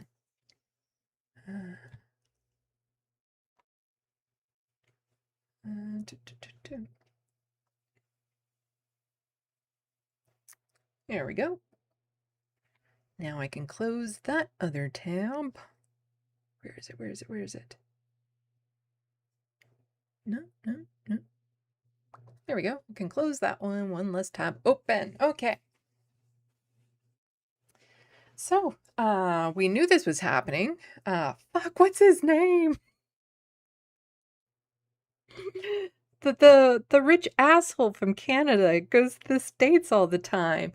Was on Dragon's Den or The Shark or whatever the fuck that show was. Oh my god, what is it?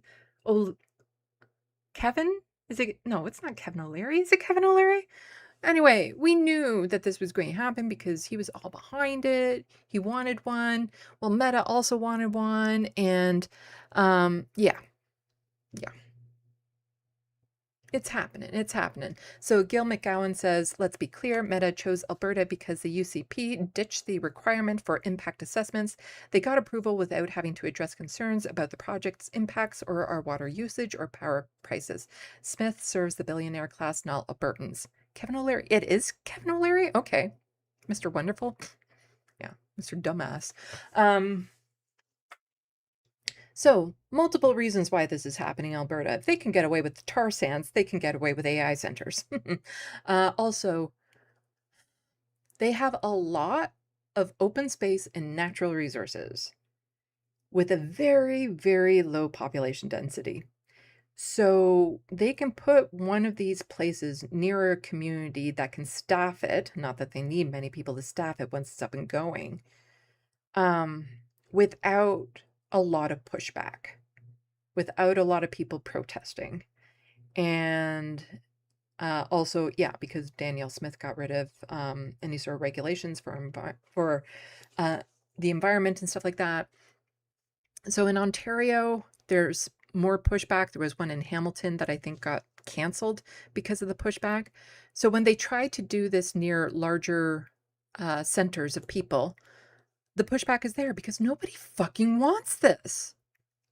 Nobody voted for this. Mark Carney didn't run on this. Nobody fucking wants these. So Danielle Smith says one of the largest private sector investments in Canadian history is coming home to Alberta. We're not going to be profiting from this. Meta has chosen Alberta for its first Canadian AI data center, a historic $13 billion investment. And that's the money is going to go back to Meta. You know, the money it makes will be going back to Meta. It won't be going towards the absolute incredible environmental destruction that's going to be happening.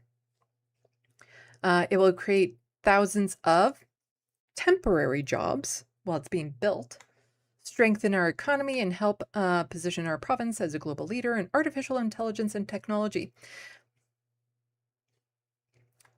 There's not going to be a global leader in this soon because the bubble is going to burst.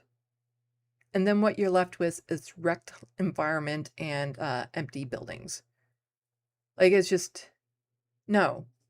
China is not trying to outpace us in this area because they think long term.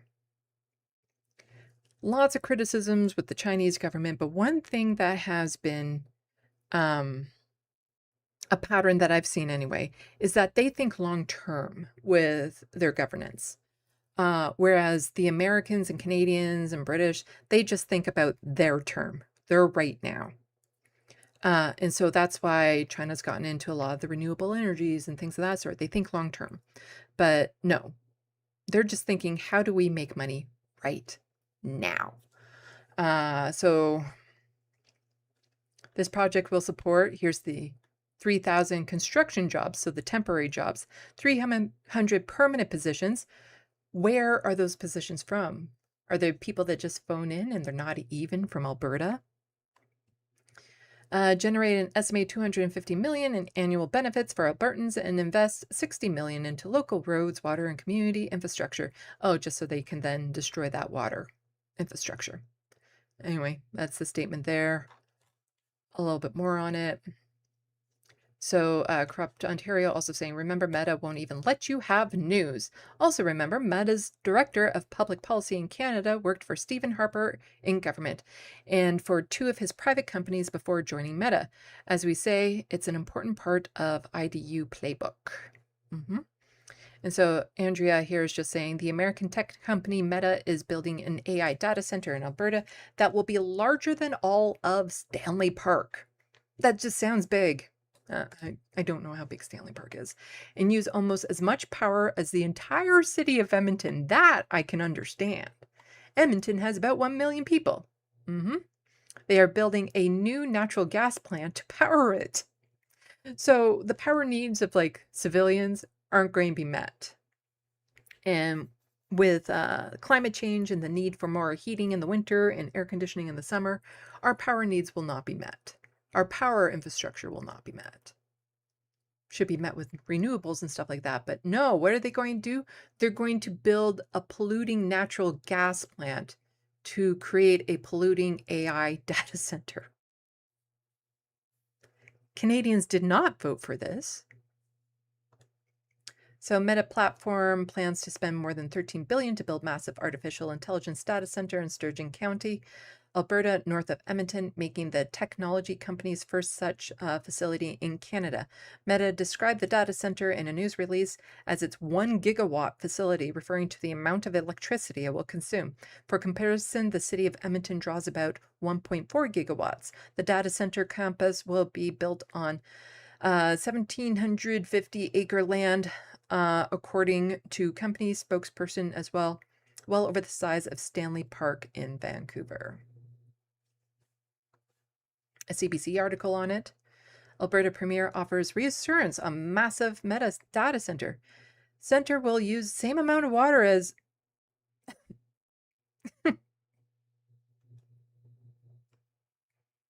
typical golf course, Smith says.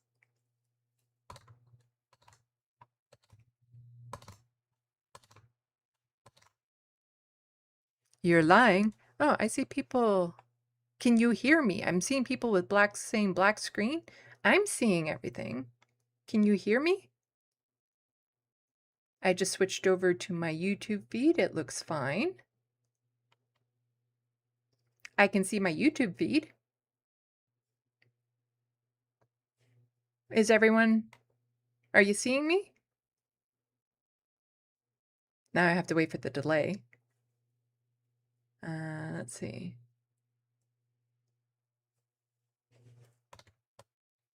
So Philip can hear me. The Wild West can see me. Audio is great. Why, thank you. Because I know my screen has been blacking out. The screen that it's on has been blacking out. But that's not the screen that I'm recording, like I'm streaming from, because that's over there. Makes any sense. No, people are good. Okay, just try refreshing if you can't see me. That reminds me of a joke. Anyway. Sorry. It reminded me of a joke, so I have to do it now. Back when I was doing dinner theater, murder mystery dinner theater, one of the scripts was about the seventh sense, so somebody who was psychic. And the star of the new movie was Destiny, and I often played the star who was also the victim. Spoiler. But I played her as being very dumb, but adorable. Like, very, very stupid, but very much gracious of all the people, all of our fans that are in the room. So very cute and stuff of that sort. And so she would go around saying, I trained so hard for this position. Like, I had to learn all this stuff. And so we all know what the sixth sense is because that was that kid and you could see dead people.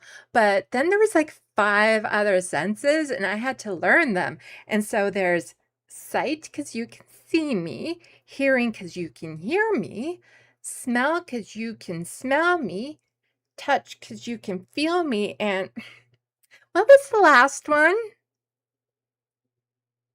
Oh, right. Taste because you can...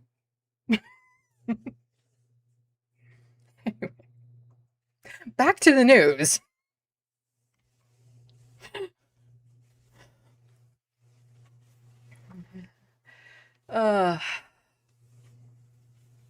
So, Alberta Premier offers reassurance on massive Meta data center, claiming it's only going to take as much water as a typical golf course.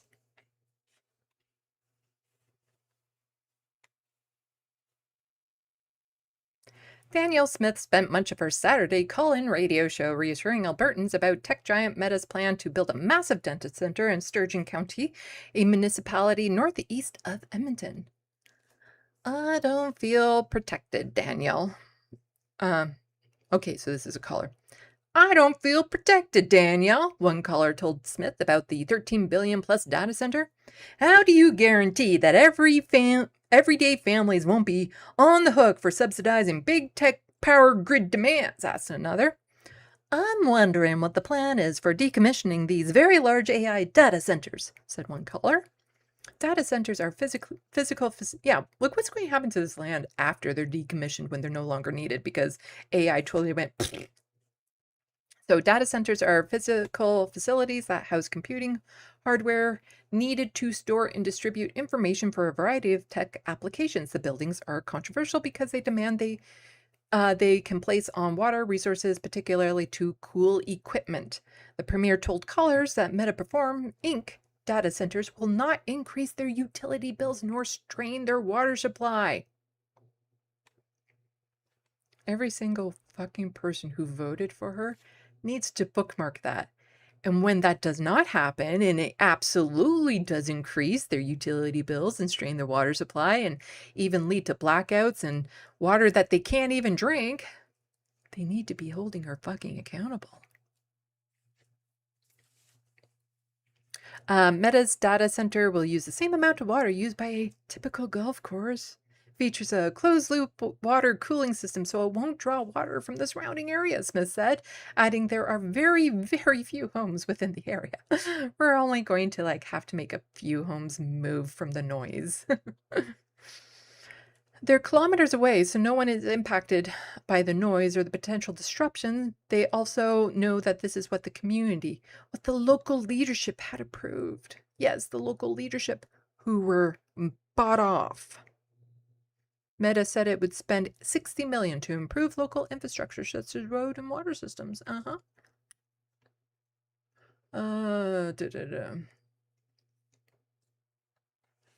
Anyway, so RJ Person here says Alberta's Minister of Affordability and Utilities has said the first phase of the data center project will draw 970 megawatts from the grid. Oh, because the next article we get into. Last year, Alberta's grid operator, yeah. So once the 4.6 billion green light, yeah, okay. So I'm about to get into that, or I want to skip over that. Here we go.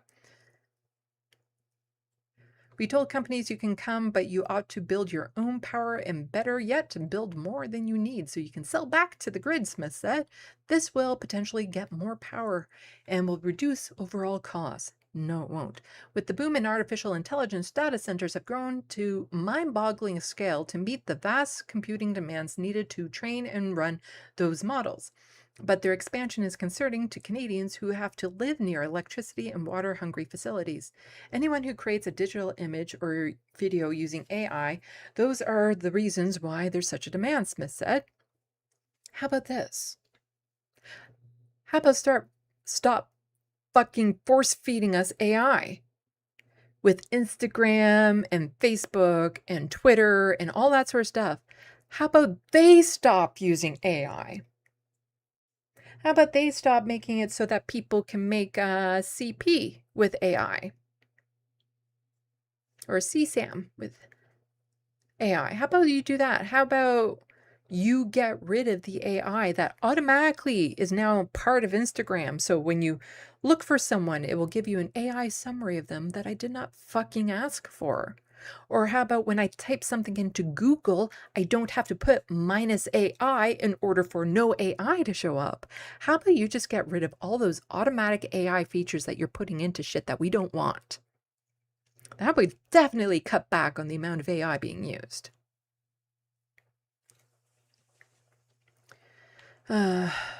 Alberta has been courting big tech heavyweights to set up shop in the province and has said it aims to have $100 billion in data centers under construction by the end of the decade. Alberta's going to burn the fucking world down. So the breakdown says, well, about that water. Because here they have. So Smith is making a big deal of the fact that Meta Center is supposed to be using closed loop cooling, but the power plant project Greenlight says its application is going to be pulling water from the plant from the Sturgeon County's municipal water. How much? They found out. This much. We have an answer. The power plant supporting the new Meta data center will require 1.25 million liters of water a day. Currently, Sturgeon County uses 1.1 million liter water a day municipally. So the power plant doubles the water requirements. There's no fucking way that won't put a strain on their system. There's no fucking way that they won't, destroy the water quality and stuff. And so here are the receipts. Water supply. The water requirement for the project is estimated at this number, subject to final design. Water connection will be available through Sturgeon County from existing municipal water supply. This water then proceeds to the demineralized water facility to bring up acceptable specification. Demineralized water will be stored in demineralizer tank. And this is the amount of water being used by Sturgeon County.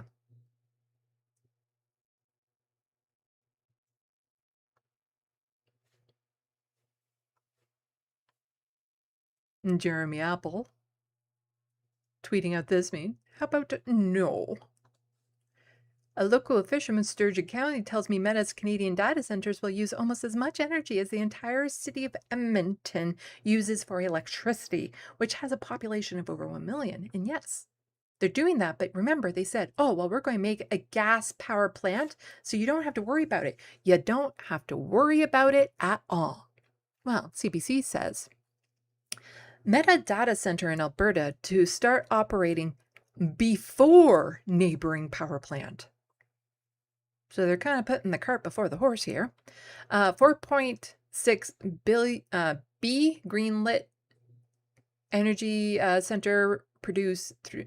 Okay, yeah, you can see that center. So 4.6 billion green light electricity center to produce 932 megawatts initially, with potential to double that.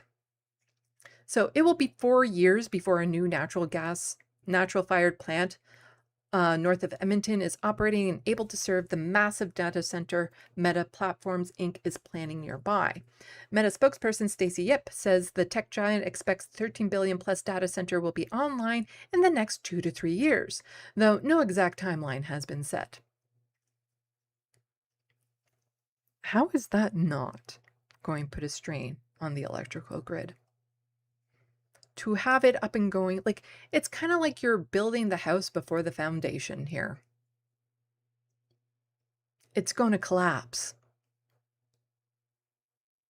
So in the meantime, Meta has the right to connect to Alberta's grid ahead of the Greenlight Electricity Center starting up and may enter into agreement with other suppliers if needed. Last year, Alberta's grid operators set aside 1,200 megawatts of capacity for large load projects like data centers until 2028 to ensure the province's electricity system is not overburdened. Again, this AI does not benefit people. It does not add to our quality of life. It does not make life more livable. It does nothing to our material circumstance. Yet they're investing all these billions into it. They're shoving it down our throat. They're forcing it onto us. They're trying to manufacture need, all of it, when it doesn't actually improve anything. It doesn't make more jobs. It doesn't mean that the people who lose their jobs will suddenly be put into a social safety net. It just means that they're left without a fucking job. They don't do the jobs as well. I think you all know I'm very anti-AI on this channel.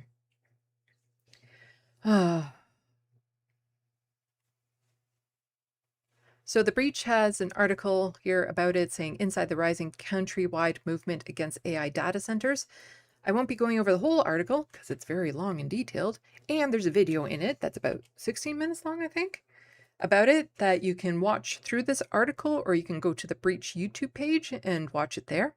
So Canada is getting hit with an AI data center boom, but resistance is emerging, getting coordinated and already clocking wins.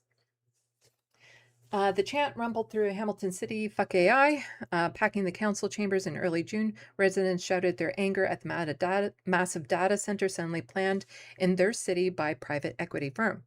Hundreds held up a sea of placards. I'm always getting on the Brits for using the word placards, and here it is in the Breach, saying, we don't say that here in Canada, we just say posters, but, you know, here's the Breach trying to prove me wrong. Expressing our concern over the project's impacts. You can't drink data. No tripled electrical bills. Hands off Hamilton. The city is by no means alone. Hamilton is part of a broader Canadian movement rising up against a spat of hyperscale data centers being fast-tracked across the country. Planned with a few guardrails to protect the environment and nearby residents, these data centers threaten to hover up water and energy, expelling pollution while multiplying local electricity rates. And since AI centers are being planned with little warning and transparency under a hasty federal AI strategy that will enrich tech companies, the movement is increasingly seeing the fight against data centers as a fight for democracy and against Canada's burgeoning tech oligarchy. That's one hell of a sentence. That is just one sentence. Wow. Yeah. That's a hell of a sentence. And remarkably, in places like Hamilton, their campaigns are already starting to win. So here's one of the videos on it. So yeah, like I said, I'm not going to go through all of it. A lot of it is just talking about the dangers and stuff about the data centers, the way that they're going to be expanding them, the goals, how they don't really benefit us, boon or burden, given the dour public sentiment and sharp backlash. Why are local governments approving these projects? For cash-strapped municipalities, a hyperscale data center can look like a windfall. When you get a large commercial project that's going to pay a lot of property tax, explained Lowen, and that calculation is taking place in context of a really resource-constrained local government trying to deliver a huge number of services, often in rural communities across massive land base with very few financial tools. So municipalities often assume that the benefits of having a data center outweigh the negatives. But Lindsay Rollhesser, the urban economist who worked with the York University paper, said this assumption isn't backed by data. She explains that in places like the US, where a little more data about the medium-term impacts of data centers is available, it shows that when states offered tax incentives for data centers, the public purse was being drained, not filled. But like I said, read the article. It's very good. Go subscribe, help out with the breach every way you can. Yeah, and watch the video on their channel. It's really good. So moving on to a different, but also environmentally destructive subject, pipelines.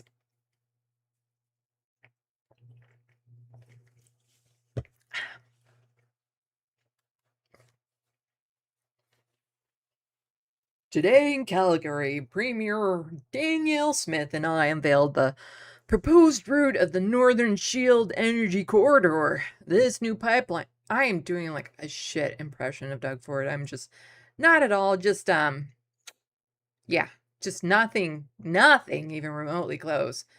I'd actually have to like practice and work on it, but I just don't want to. This new pipeline built with Canadian steel would bring Alberta oil and Ontario refineries along Canada routes, supporting good-paying jobs, folks, protecting Canada's sovereignty and security, and building more united Canadian economy.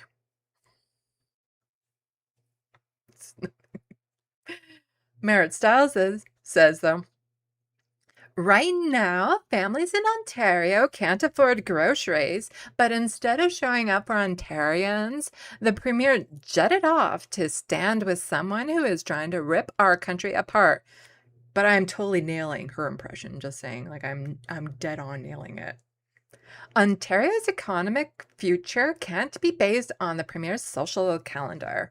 In BC, Premier Eby got $20 billion for his province from the federal government for similar project. What's Doug Ford getting? A serious Premier would have an actual plan that delivers for the people of Ontario. How about this, Danielle Smith? Merritt Stiles, how about this? You're the leader of the provincial NDP. How about you say no fucking pipelines, not what are they going to pay us for them? How about you say no fucking pipelines through Ontario? You could do that. No more pipelines. I think Avi Lewis is, preaching things like that. You could get on board with that and stop saying, like, what's our bribe? What is our bribe for this pipeline? You can't do this without a bribe. Well, Mike Schreiner is he's the leader of the Ontario Green Party. I'm just saying, Doug Ford's pipeline pipe dream is a massive giveaway to oil and gas companies that does nothing to lower your energy bills. The real plan to energy security and good jobs is made in Ontario renewable energy. Near, you get where I'm going, huh? Stop putting corporate profits ahead of affordability for everyday people. He sounds like the NDP leader should. It's a shame that the Green Party just can't get anywhere. Sorry, I just saw somebody with like Canadian flag, Israeli flag, and American flag in their name, and they said you couldn't be more wrong. And I'm just like, you have the Israeli and American flag in your bio.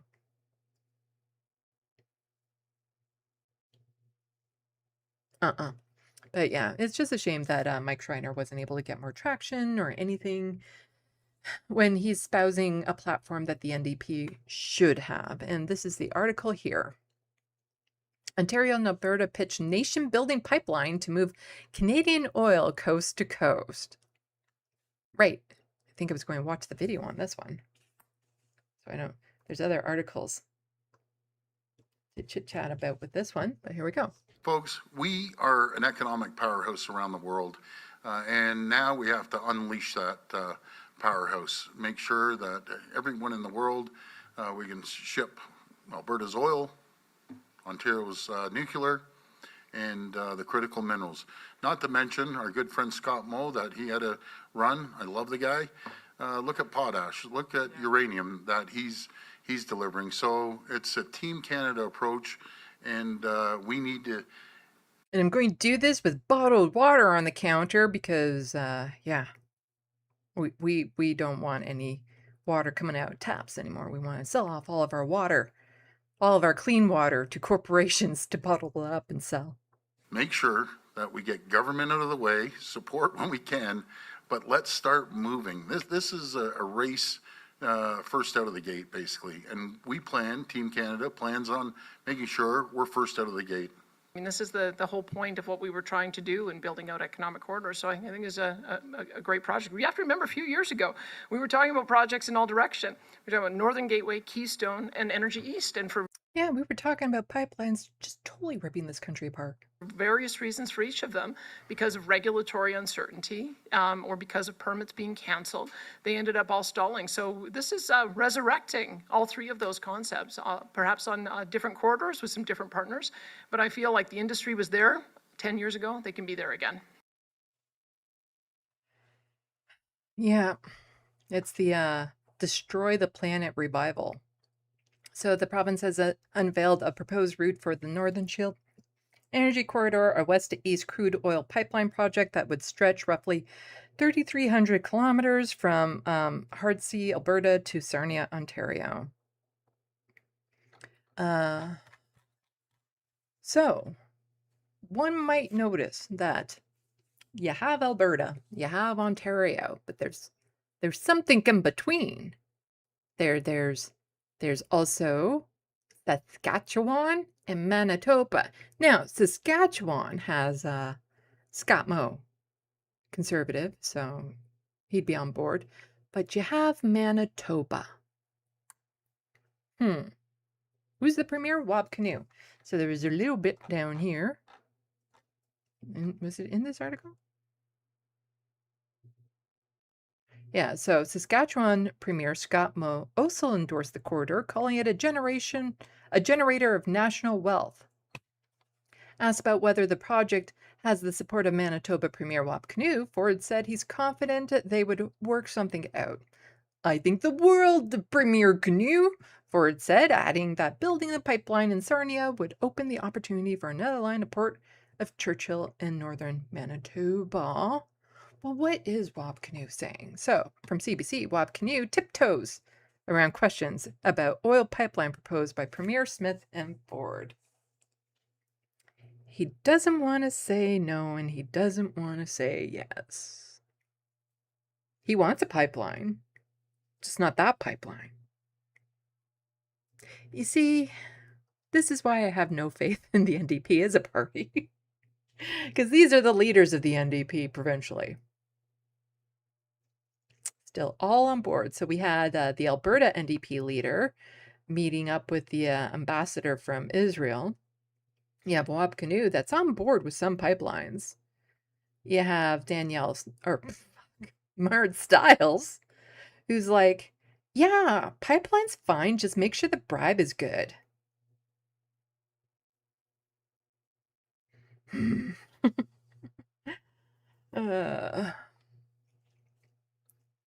So this is a picture of where it'd be stretching. Let's make that a bit smaller so it fits on the screen. There you go, energy corridor. So all the way from Alberta, just look at all that land it's going to destroy and potentially pollute and destruct and all that sort of stuff. All the way so it can get to here. Well, I guess the Rocky Mountains are in the way, to put it that way. So all of that, that's one long ass pipeline. Yeah.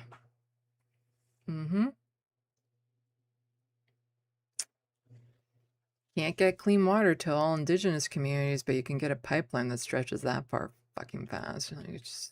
God damn it. Oh, I hate our leaders. One day after the premiers of Alberta, Ontario unveiled the route of proposed cross-Canadian oil pipeline, Premier Wab Canoe refused to say what he thinks of a corridor that would span the width of southern Manitoba. On Monday, Premier... And let's make no mistake about it, this ain't going to happen because First Nations. It shouldn't be on them, but a lot of it will be on them. Like they'll be taking... They're the ones that will be standing up to it. It shouldn't have to be them, but they most likely will be. Because this is going to be going through First Nations lands. For sure. For sure. And they actually care about the environment. Unlike our leaders.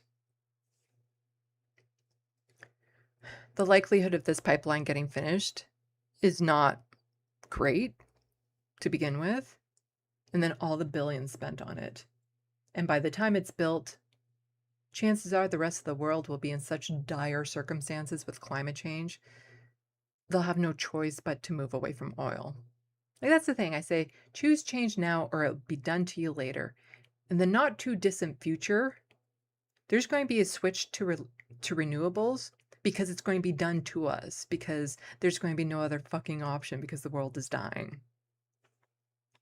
Whereas we could have chosen to do it a long time ago and the world lived. So, yeah, so on Monday, Alberta Premier and all the two stooges stood on a stage in Calgary to display the map of the 3,300-kilometer link.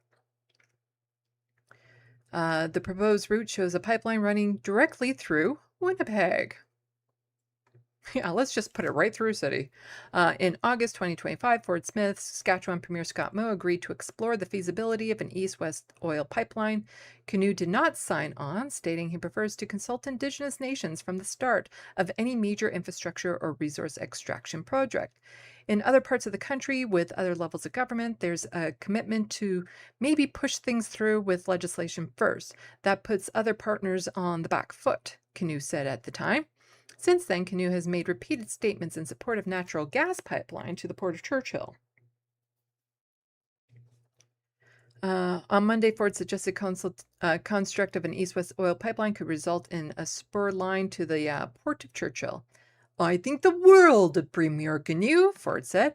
I've said it 100 times. I think the guy's a champion. He has to consult more with his folks in Manitoba. We'll work something out. Again, I'm just like, that Doug Ford impression. Whew. On Tuesday, Canoe was asked repeatedly what he thinks of the pipeline proposed by Ford and Smith. He declined to address the questions and spoke instead about the sovereignty referendum slated for Alberta this fall. Just love how, deflect. That's what I wanted to get to with that, because, and there's CBC articles like, so funny thing about this, this commitment to consult with First Nations and stuff, well, First Nations chiefs across country blindsided by pipeline announcement. Leaders say construction just beginning now with provincial federal governments.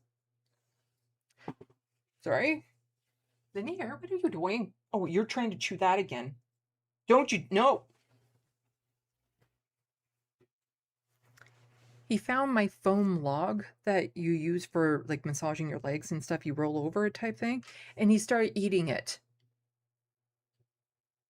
And it sounds funny, especially when I do it so deadpan, but he is literally swallowing chunks of foam, which is not good. Anyway, that cat just loves foam. Anything foam. I've had to hide it. I've had to get rid of it. So he's either going to shit it out or throw it up. Anyway, hopefully. Where was I about shitting things out and throwing things up? Right, Danielle Smith and Doug Ford. So yeah, chiefs in 3 provinces told CBC Indigenous that there was no consultation at all before the plans were unveiled. The head of Anishinaabe Nation, which advocates for 39 communities in Ontario, is urging the province to apologize and take a step back after announcing a plan to build an oil pipeline from Alberta to Sarnia, Ontario. It was blindsiding, but at the same time, it's not surprising considering the behavior of both levels of government, says Grand Council Chief Linda DeBassage. Ontario, so Ford and Smith on Monday announced the pipeline. Ford told reporters in Calgary his government has been beginning consultation with Indigenous communities, which DeBassage dispute, calling it simply an email blast. So we've already made the decision, but we need to check that box. So we'll just spam you with some emails and our job is done. So much for consulting. They said they need to put a pause on this idea and start to work with our First Nations in designing a path forward, she said. DeBassage said Anishinaabe Nation doesn't yet have a firm position or for or against the proposal. She intends to seek direction and feedback from chiefs at the Assembly of First Nations annual summer meeting next week in Ottawa. Ontario Regional Chief Adam Benedict likewise said direct engagement has not happened with Chiefs of Ontario, an umbrella organization advocating for 133 First Nations. Before projects start heading into more than just announcements, nations need to be engaged. Nations need to be able to make informed decisions, he said. So the pipeline to BC was also a surprise to First Nations. Not surprising. So I'll toss this into the SandBox so that you can finish reading up on that if you like. But yeah, it's a trend of the federal and provincial governments to be like, I know we're supposed to consult, but we've already made up our mind. We're just ticking the box of consulting, but we're not actually going to take anything they say to heart. And a little bit more about some of the fights that are going to be ahead. And this is from APTN News. Imminent Alberta pipeline proposal submissions has BC environmentalists, First Nations ready for battle. And so this is about the other pipeline that's going to BC that also blindsided First Nations. With Alberta's promise to fully respect Canada's duty to consult with Indigenous peoples as part of its promised July 1st submission on a new bitumen pipeline to the Major Projects Office, the province isn't revealing which First Nations have been consulted. Information provided by Alberta's Ministry of Indigenous Relations said it's not providing a list of specific communities in the interest of open and honest participation. Minister Sane has engaged with more than 40 Indigenous community leaders in person, and conversations have addressed environmental and marine safety concerns and helped identify community priorities, blah, blah, blah. There's been other videos about this. Rachel Gilmore has also done videos on this. It's an environmental disaster, and this is the one that Mark Carney is on board with and helping to push through. So environmental groups stand with First Nation. Over a decade ago, Halassa community of Kitmet voted to oppose Enbridge North Gateway project and said the stance hasn't changed. Environmentalists stood alongside First Nations opposition. So yeah, there's going to be some hell of a fights about this. Get involved if you can. Tossing this link into the SandBox. Follow APTN News. If you want a different perspective, especially on news that's happening in Canada, fantastic resource. And they do little mini documentaries so that you can really learn more about what's happening in this country from a perspective that is not mainstream media. It's vitally, vitally important. Anyway, back to the main screen. I'll close these tabs here. Okay. Let's check the sandbox. See, I'm actually pointing towards the sandbox, and I'm going to look towards the sandbox as I'm doing this.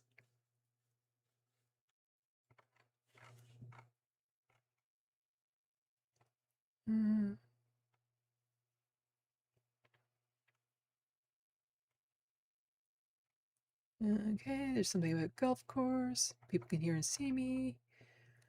Okay, people talking about Kevin O'Leary. Okay, I saw those. Looney Tune entering the chat. Philip Blair, Emma is very dismissive of those of us hurt by being prescribed long-term SSRIs for years and years instead of cognitive behavioral therapists.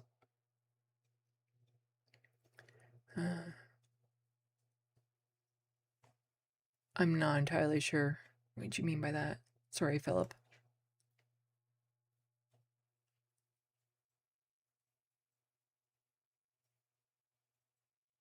I've tried cognitive behavioral therapy before, but that was back before I knew I was autistic. Didn't work.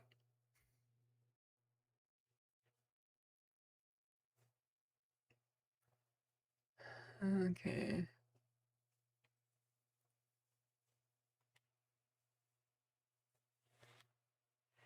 The Wild West, why are they doing this? Even rich people need air to breathe. They always figure they can buy their way out of it.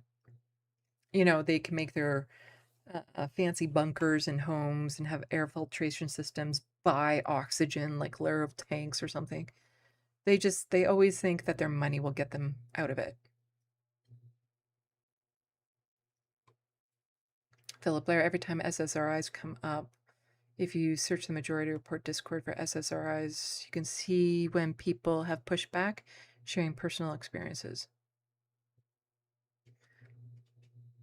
I don't recall that. Although, quite often when I'm listening to the Majority Report, I'm not listening to the Majority Report. It's on in the background. So I'll keep my ears open for that. Because if it's something, I'll definitely challenge them on. Oh, I'm not in the Discord, so.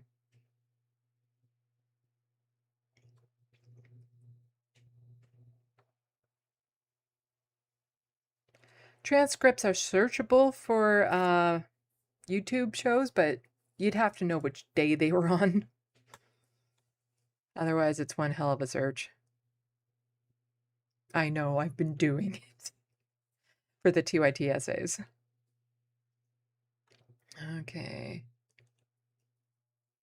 Matthew, when you said Destiny, I thought you meant the streamer. You're too online! Hello, BCat. Welcome to the sandbox.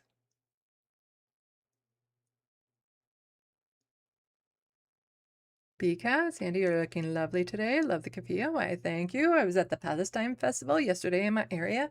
Finally got my little watermelon Palestine necklace. I like it. I like it. It's also why I didn't do a live stream yesterday. I was outside in the heat all day, and by the time I got home, I'm like, nope, not doing it. Not doing it tonight. Philip Blair, only to the golf course water uses? Yes, golf courses use an insane amount of water. Rachel Gilmore, sorry, getting them mixed up in my head right now. Rachel Gilmore also made a video about it. The AI center going up in Alberta. So you can check out her channel to watch her video on it. And she talks about the water usage and whatnot and what they mean by closed loop cooling and stuff of that sort.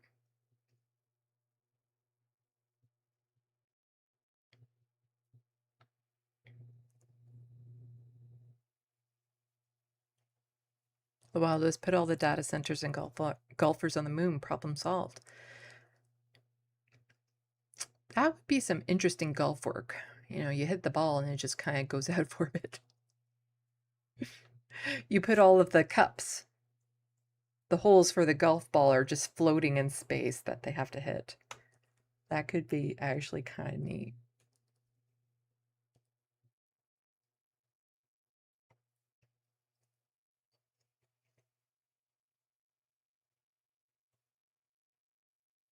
Atticus Among Us, welcome to SandBox. Put it on the dark side but actually get sunlight.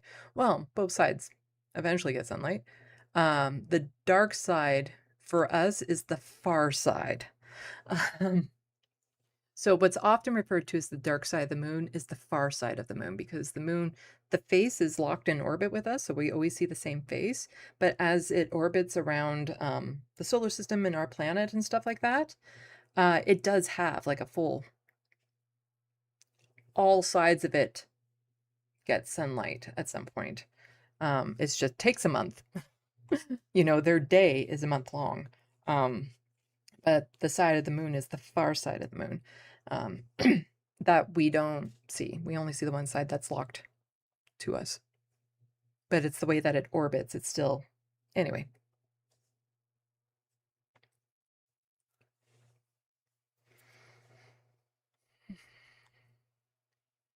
So... BCAT, we got an all mall being turned into one in lower income area. Yeah, wouldn't surprise me. Philip Lara, yes, I miss straightforward search results without AI.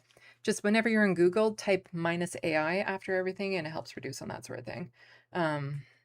So it's not a surefire way to get rid of all the AI stuff, but it does help a lot to get rid of the AI stuff. So just Google whatever you want, type -AI afterwards. Hello, sweetie.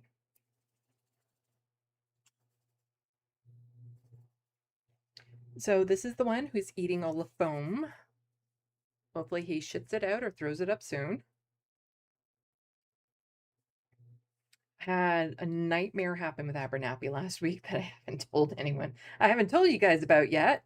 I'll save it for the end. He's okay. We'll start by saying that.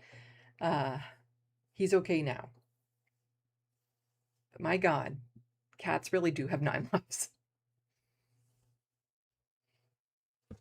Hello, sweetie. If you're going to come on my lap, you have to show your cute little fish. Ooh.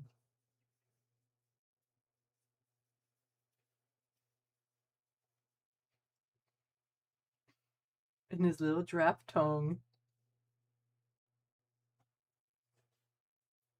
There you go. You see his little tongue.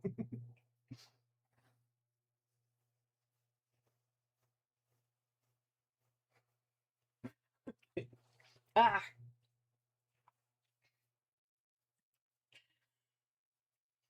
Getting fur all over the face now. All right, let's get the next docket up and ready to go. Some more federal stuff, but also talking about healthcare and whatnot. Ugh.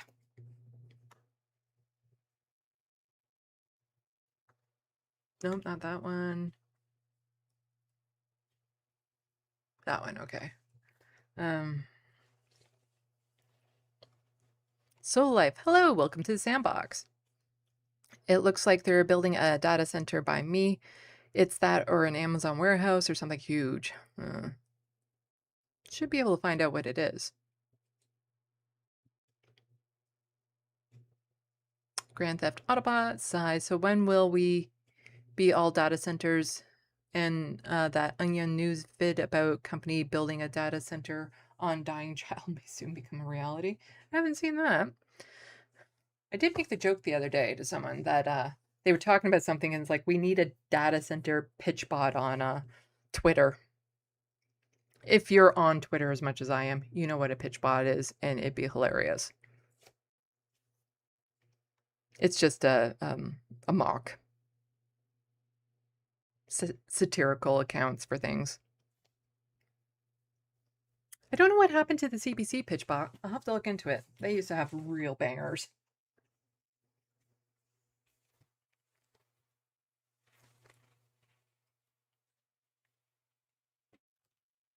There we go. My cat is now on top of my computer tower. Anyway, let's see. So life, this massive spike in demand for energy made me hope modular nuclear energy would be materialized, but they just leaned into gas, protecting petrol and traditional power. Boy, was I naive.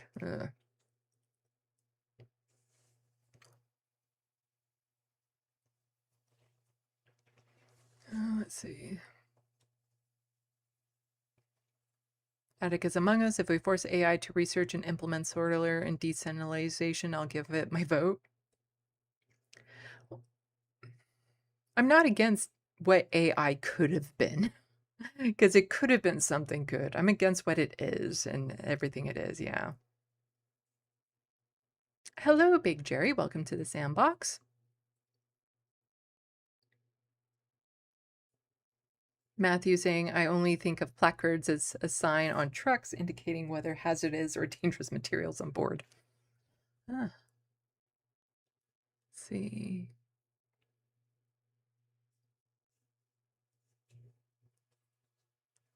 Grand Theft Autobot, I joked about it a while ago, but I think more on it, the more I'm convinced that they would rather fund research into dinosaur cloning to somehow produce more oil than research solar or wind renewable energy. Yeah.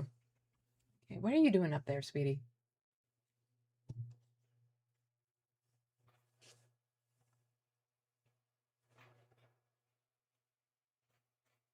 Okay, you're doing something up there you're not supposed to do. Get down.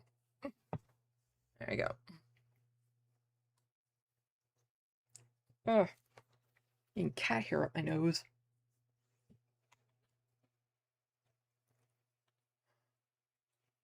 Whoa, whoa, whoa. Why are you chewing?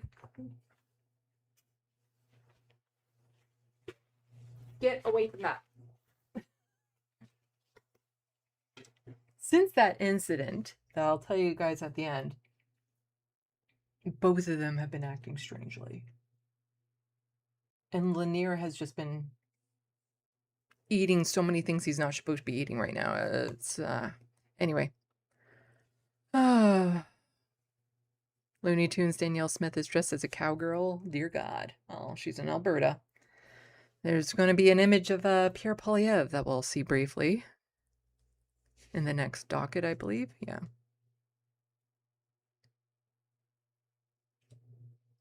Hello, Kitabawazi.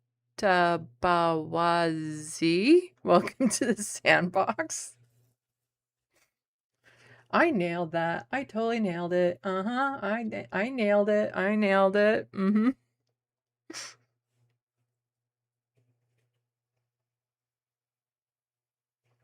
Matthew saying China tripled their renewable energy project in like 3 years. Yeah. No, it's something that if our governments actually had the political will to do, we could solve these problems. Like every societal issue we have right now, the environment, all of it could be solved if there was the political will. Let's see.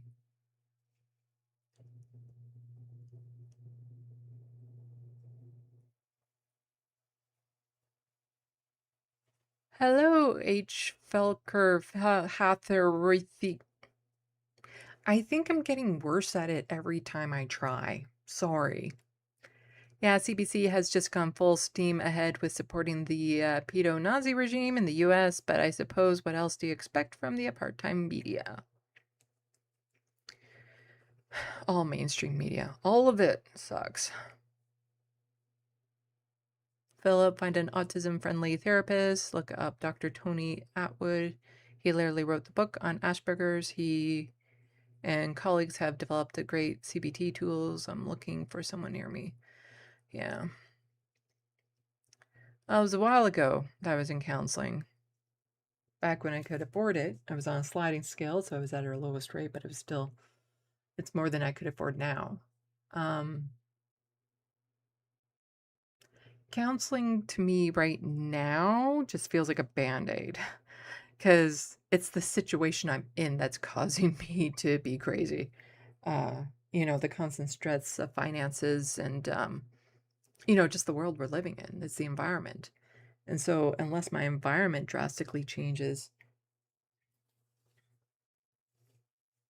you know, counseling and medication and stuff is just a band-aid to all of that. I'm more concerned about people who aren't going freaking crazy right now in this world. Like, I feel like there's something wrong with you if you're not depressed. If you don't have a lot of anxiety and you're not depressed, there's something wrong with you in this world.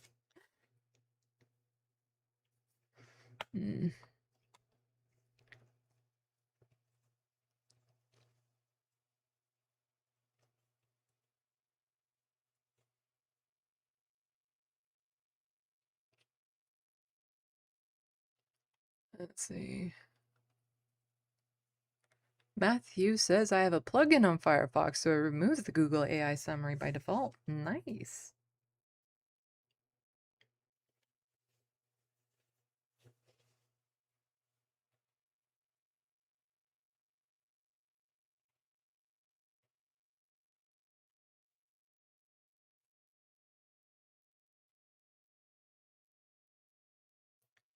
Okay.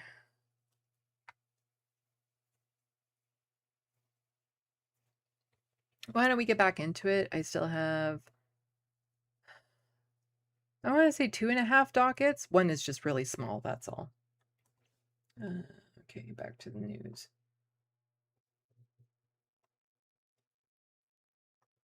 There we go, and then I can close that other tab.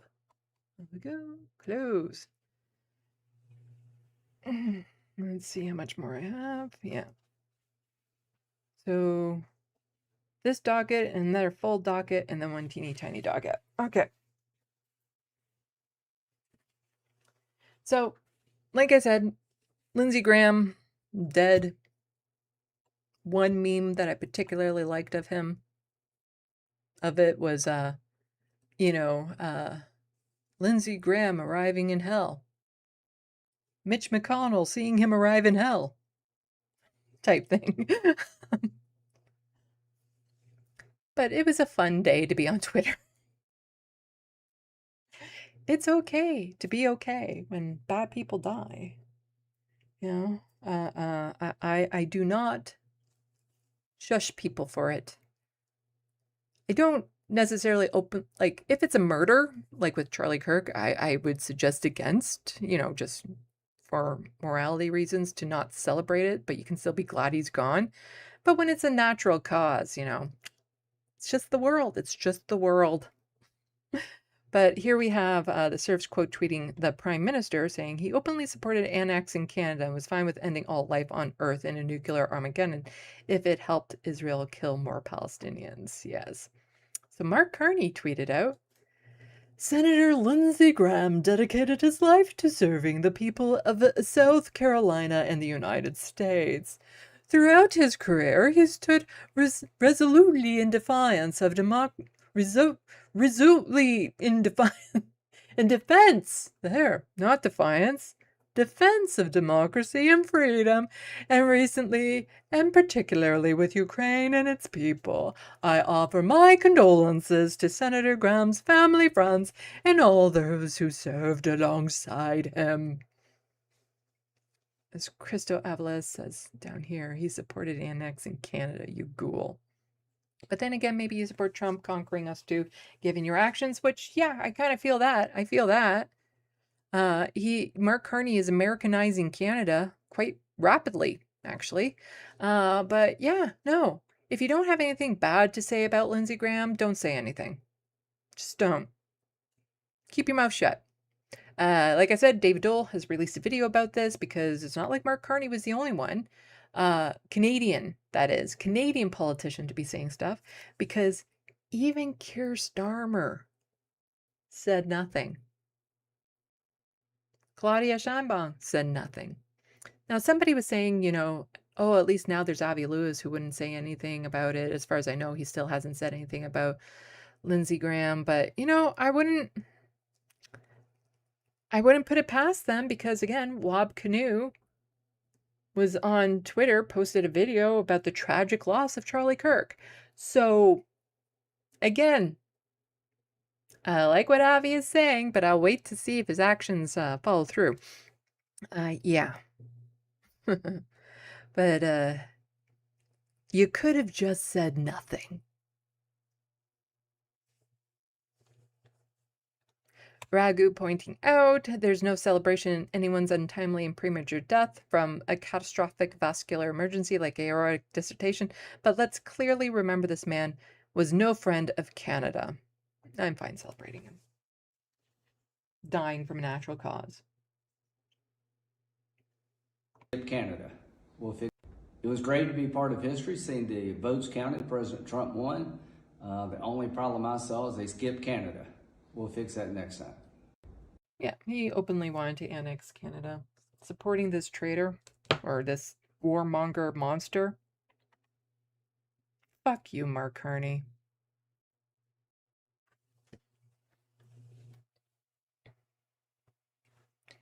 But moving on. So, another way that Mark Carney has proved he has no elbows. Canada gives share of Gordie Howe Bridge profits to U.S. to get Trump go ahead. I wasn't following this so much, but fuck, it's annoying. The United States and Canada will open the delayed Gordie Howe International Bridge connecting Detroit and Windsor, Ontario on July 27th after the Canadian government agreed to give the U.S. a share of the net toll profits, according to the officials familiar with the matter. How much is a share? Half, actually, half. The deal ends a tense standoff between the two trading partners. Canada paid for construction of the $6.4 billion bridge over the Detroit River after years of opposition from owners of the existing Ambassador Bridge, who made a major donation recently to a political group aligned with President Donald Trump. Under the deal, Canada will share the equivalent of half operating profits after operational expenses and direct proceeds to the U.S.-run Regional Development Fund, the official said, speaking on condition of anonymity to detail the agreement. The underlying text of the original deal, which was between Canada, the state of Michigan only, is not being changed, the official said. Basically, Canada was supposed to take all of the profits until the cost of it was paid off, and then it would split. But now it's just going to split. It's just going to split right away. That's, mighty strong knees you got there, Carney, because you ain't got no fucking elbows. Under the original terms, Canada was set to collect the bridge tolls until the construction costs were recouped, after which the revenues would be split evenly. Michigan and Canada to share ownership of the structure. That deal is not being amended, but the Canadians are agreeing to effectively strike a side deal with Americans to reallocate some of the initial toll revenue, some of the officials said. While the Canadian government's announcement did not specify several details, the arrangement described by officials suggests that Michigan and Canada will split the toll revenue once the cost of the bridge is recouped. And the side deal announced Friday does not affect Michigan's eventual share. So Trump said the new agreement marked a much better deal for America because, of course, it benefits them. On a post-truth. I was going to say truth, but it's post on Truth Social. Adding that the result, the bridge, would open on July 27th.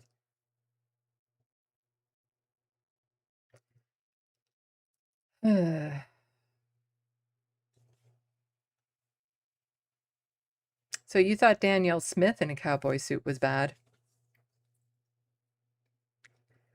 This is why I wish Pierre Poilievre had gotten a minority McGovernment.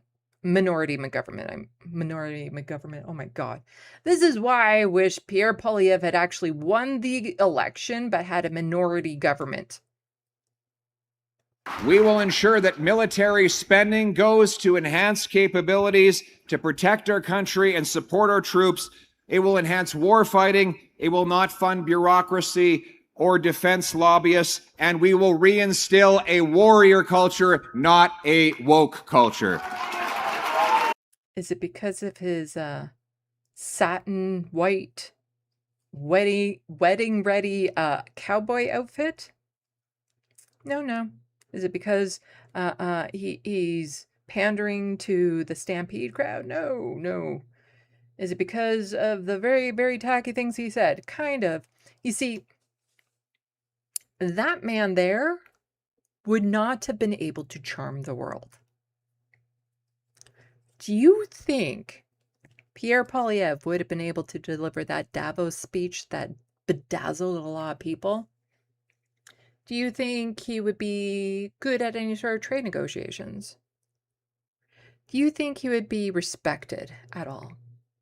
None of that. Do you think Liberal MPs would have been crossing the floor to be part of his party? No. If he had gotten in with a minority government, none of the bad shit Carney has done would be passed. He wouldn't have been able to pass a single goddamn thing. It'd be sick and tiring hearing him in the news all the time, but the material destruction of this country wouldn't be happening the way it is right now under Carney. Never thought the day would come where I'm like, I actually kind of wish he won. But in a minority government only, not a majority. It's very... Yeah. Yes, he wouldn't have bedazzled anyone. But David Dole also did a video on this. Go check it out. He does great work. I like when he covers Canuck news.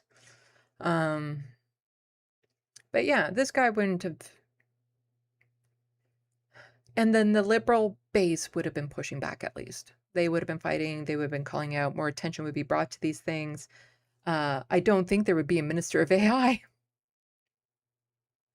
Because he's not bright enough to think of that. Like, it's just... I never thought the day would come. But minority only. I wouldn't want to see him in a majority position. Not at all. But yeah, he wouldn't have been able to charm the world. But this is who we could have. Avi Lewis. Again, I'm not endorsing him. I don't know him, but I like what he says. I like what he's serving. And here he is, standing up for people who are striking. Across the street from Parliament Hill in Montreal, Bank of Canada security officers have been locked out and on strike for more than 2 weeks. These security officers protect one of Canada's most important public institutions every day, and they deserve fair wages, decent working conditions, and respect. Instead, they have been locked out while the bank relies on replacement workers. Scabs. New Democrats fought to ban scab labor because replacement workers undermine collective bargaining and weaken every worker's right to negotiate for a better future. The NDP stands in solidarity with these union members and all workers. The bank must end the lockout, stop using scabs, and negotiate a fair deal now. You can support these workers by writing to the Bank of Canada board now.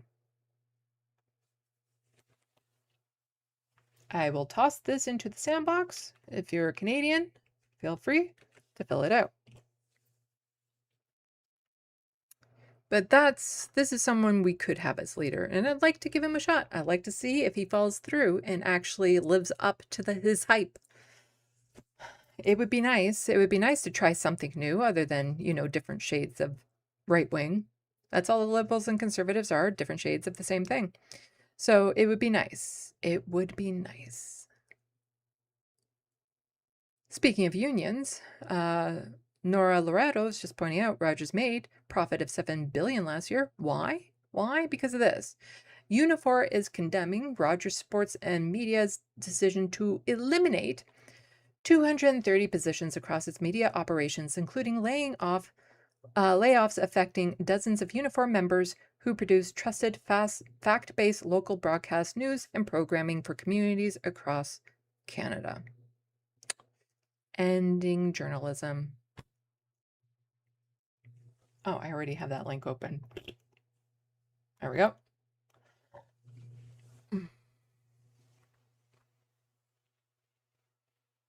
So,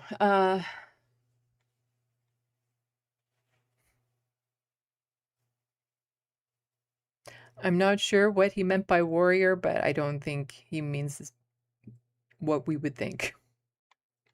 Anyway, so this is from Unifor Union, saying Canadian journalism hitting M as Roger cuts 230 jobs nationwide, including shutting 6 radio stations. So more and more our media is being condensed and being bought out by oligarchs, rich people, the tech billionaires, all that sort of stuff. It's we're losing jobs. AI is replacing jobs and doing a half-assed job at those jobs. And there's nothing to keep these people from falling into poverty and despair. There's no socialism, no social safety nets, the utopia vision of the world where nobody had to work, but all your needs were looked after. Not happening. Not happening. So Unifor is condemning Rogers Sports and Media decision to eliminate those positions. These layoffs are another devastating blow to Canada's already fragile news industry, says Unifor National President Lana Payne.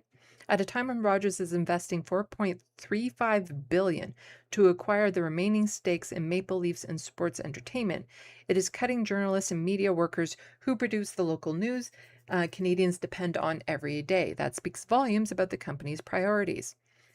Independent journalists, bloggers, like people on YouTube who do this shit, report local stuff, are going to become more and more important in the future as less and less local news gets out there.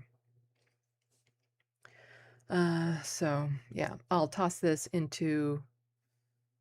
So Unifor represents 9,000 media workers in Canada who perform a diverse range of jobs, including journalists, printers, advertising representatives, newspaper carriers, video editors, camera operators, technicians, writers, producers, editorial researchers, maintenance workers, on-air talent, stage and film crew members, production assistants, website developers, editors, and publishers. So I will toss this into the SandBox if you want to finish reading that.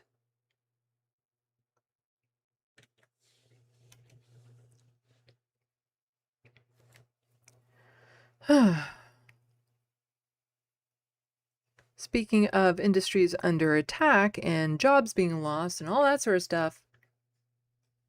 So Alberta's dual practice is a false promise. We're talking about healthcare. And I can't raise the alarm bell enough on this. What is happening to our healthcare? It is being Americanized right before our eyes, and so many Canadians are not paying attention to how bad it is. Like nowhere even close. In Alberta, I think it's worse than Ontario, but in Ontario, it's heading the same direction. And the Mark Carney government doing dick all about it because they want it as well. So and this is from the Edmonton Journal, every day, healthcare workers across Canada hold strained systems together. Last week, Alberta's political leadership made their job harder. On June 18th, Premier Danielle Smith and Minister of Hospital and Surgical Health Services, Adriana Larange, announced dual practice for Alberta doctors, a move that violates the Canada Health Act and puts Alberta healthcare system in peril. Mark Carney, if he was actually caring about the people of Canada, would be cracking down on this. You see, healthcare is a federal provincial thing. It's doled out by the provinces, but it's paid for pretty much federally. They send the money and whatnot, and they could be cracking down on this federally. They can be holding Alberta to account and telling them to stop. They're not doing it, and they won't, because they want the same thing. Since the assumption of Medicare, dual practice has become off limits for a good reason. It allows doctors to provide care to publicly and privately funded patients, at the same time choosing patient by patient who will pay much higher private fees for faster care or who will wait for public care. It does not create new physicians or nurses. It does not build new hospitals, and it does not open new medical schools. Instead, it siphons off an already limited supply of doctors and other healthcare workers and places them behind paywall, held only for those who can afford to pay, while worsening waits for everyone else, now left with fewer healthcare professionals to care for them. This is not a theoretical concern. International evidence from across Europe, Australia, and evidence heard during the decades-long Cranby surgeries trials in British Columbia constantly show the parallel private payment systems do not reduce public wait times. They increase them by diverting scarce resources away from public systems. Worse still, dual practice creates incentives, often subtle, for doctors to inflate public wait lists to make expensive and more lucrative private pay care even more appealing to desperate patients. Premier Smith and her government have promised safeguards to prevent this backsliding. They will not work. The UK, where dual practice exists, attempts to implement a cap on how much income physicians could earn privately. It was routinely violated until the government quietly dropped it. Ireland set a limit on the share of time physicians could spend on private patients. Ireland's own Auditor General investigative journalist found it was regularly breached. The Alberta Medical Association, concern with the government's reforms, is so high, they have proposed 70 safeguards, which assume safeguards are workable at all. So, into the SandBox with this article. Feel free to read on it, but our healthcare is vanishing. And the federal government isn't going to save us. So this one I have to go back a few.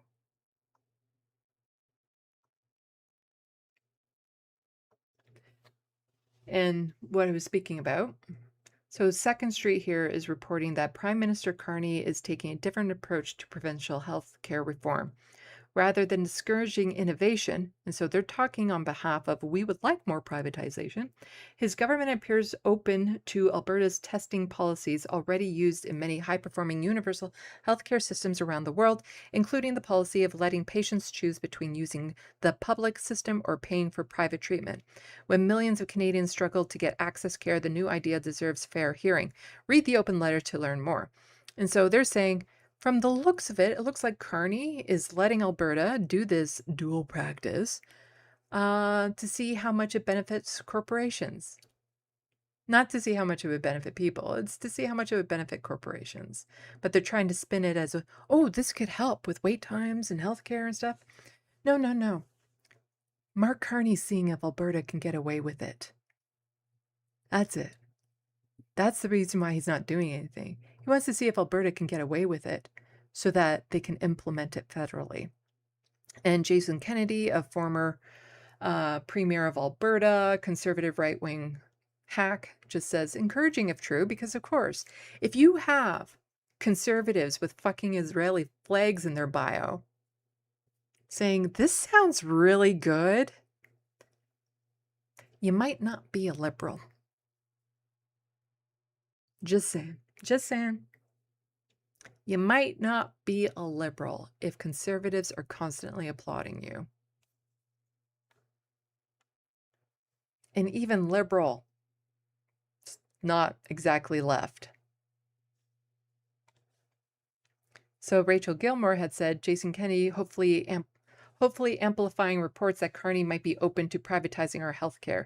If this ends up having even a lick of truth, which there's no reason to believe right now, it would be horrifying for our country. Don't even think about it, Carney, please.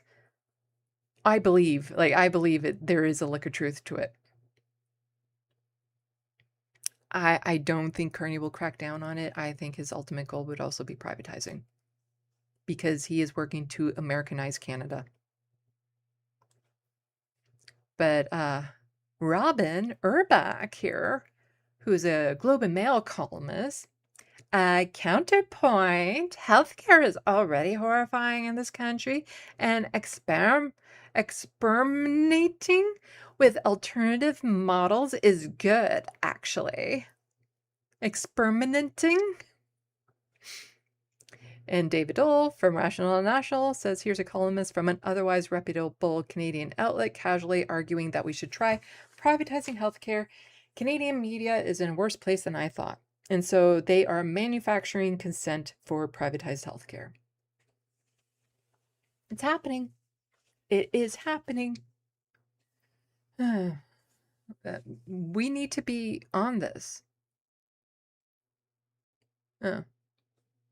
She says, yes, God forbid we become like those hellholes in Switzerland and Japan. David Soul says, you're criticizing countries with completely different interwoven systems and dynamics. I'm citing a scenario that actually is happening here and now. Ontario's underfunding public health and private care healthcare is benefiting. Well, in Ontario, in Alberta.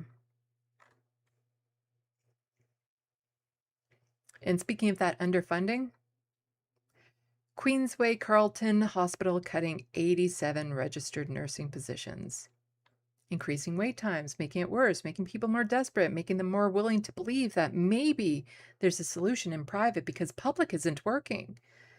Public isn't working by design. It's intentional. They're breaking it from the inside. The Queensway Carleton Hospital is cutting 87 registered nursing positions as part of a plan to trim 1% of its workforce to address financial pressure at the hospital in Ottawa's West End. Now, the federal government still sending them lots of money, lots and lots. It's not making it to our healthcare system. It's not being doled out properly. The provinces are just eating it up. The money is there, it's just not being spent. The hospital told CTV News Ottawa it's making changes to staffing models, role mix, and some positions as part of the next phase in its plan. This includes reduction of approximately 160 positions and the addition of 119 positions. The net change is about 1% of our workforce. This includes 87 registered nurse positions, the Queensway Carleton Hospital said. We are exploring every available option to minimize the impact on our people, including transfer, redeployment, and voluntary early retirements. Let's scooch down to the bottom. According to the Ottawa Hospital's annual report, there are 13,281 employees at the hospital, including 5,200 nurses, physicians. Okay, yeah. Ooh, I don't know if this link will fit. Let's see. No, that link is too long, so you will have to Google this link if you wish to see it.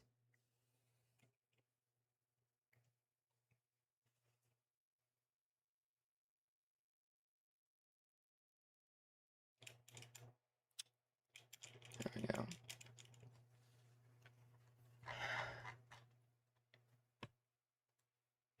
Dr. Jill Andrew, a former NDP MPP, says while at the same time conservative MPPs are promoting publicly funded MRI machines for private full-body MRI scans at the cost of thousands of dollars, all this while walk-in clinics and many ERs are full because millions of Ontarians don't have a family doctor. Ford's gutting of our public health care system will cost lives. It has already. And she's quote tweeting Chris Glover, who's a current NDP MPP, who says Ford is cutting thousands of nurses from hospitals and long-term care homes across Ontario. The Ford government is intentionally underfunding our public health care system in its quest to justify more privatization, Ontario Nurses Association. So again, into the SandBox with this so that you can finish reading that if you wish to see more details, but you get the gist. This is intentional. Our crumbling healthcare system is intentional. It should be criminal. Like Jill says, people have already lost their lives because of this. The amount of social murder Doug Ford is responsible for should put him in the Hague.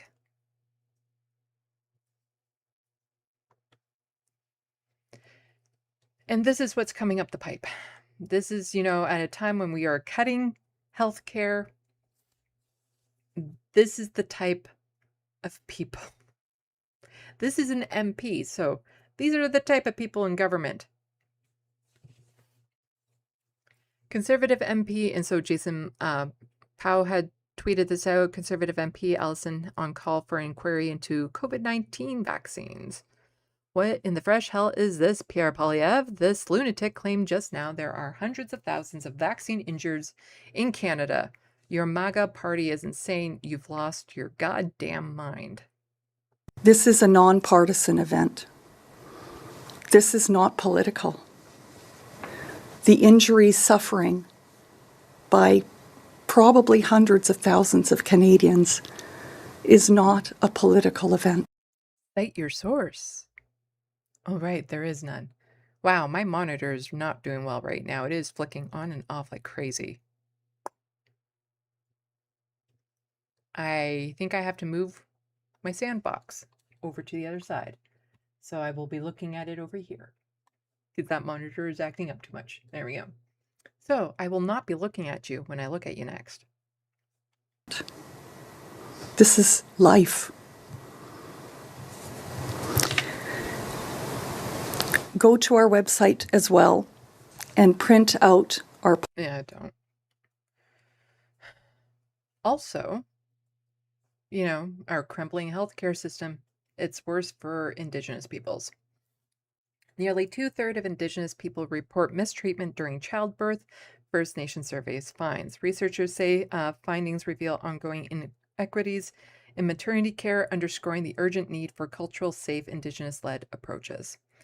Again, it's getting late. My voice is giving out, so I'm just going to copy this link and toss it into the SandBox. But yeah, Indigenous peoples, the amount of racism built into our medical system it has cost countless lives of Indigenous people. Just quickly, Indigenous people in Canada experience widespread mistreatment and disrespect during pregnancy and childbirth, according to new data from Canada's first national survey examining respectful maternity care. The findings stem from Respect, research examining the stories of pregnant and childbearing in Canada today, a national study led by UBC midwife professor Dr. Sarwathi Vidam and a pan-Canadian team of researchers, clinical community partners, so on and so forth.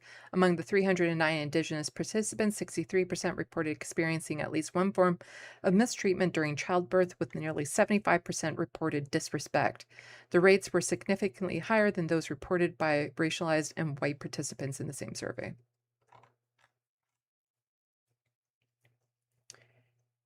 And, you know, with the spread of or with the climate change happening the way it is, the heat, you know, that means more diseases will be spreading more widely, and we're going to need healthcare even more as the environment is destroyed around us.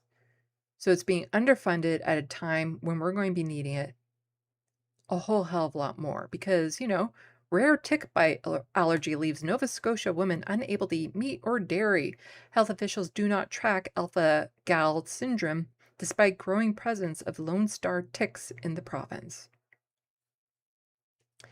They're here because of climate change.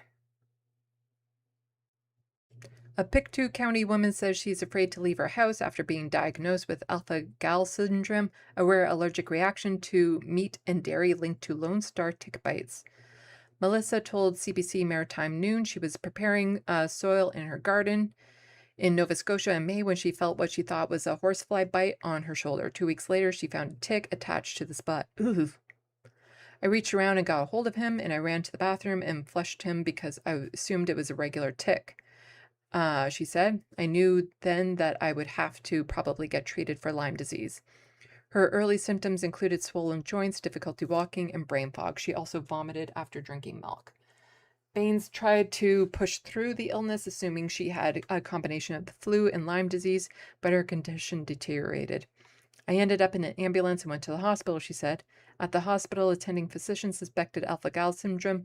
While Baines had already disposed of the tick, she said the blood test revealed her blood platelets were depleted, which doctors indicate points away from Lyme disease. The diagnosis turned Baines' life upside down. She must now carry an EpiPen and completely eliminate dairy and red meat from her diet. I can't believe I'll never have a donair again, she said. Yeah.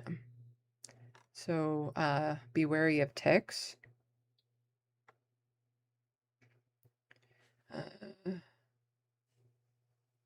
So Dr. Jonathan Ross, an Associate Regional Medical Officer in Health Nova Scotia, said the Lone Star tick carries a sugar molecule in its saliva, found in most mammals but not humans. When the tick bites a human, it can trigger immune system overreaction. Days or weeks later, when they consume meat or dairy products from an animal, such as a cow, they can actually have a reaction. Symptoms can range from mild hives to life-threatening anaphylaxis, including swelling of the airway and tongue and lips.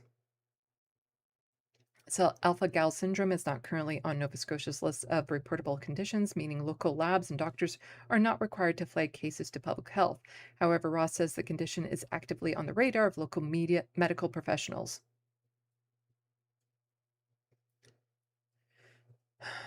Okay, so protect against tick bites, yeah.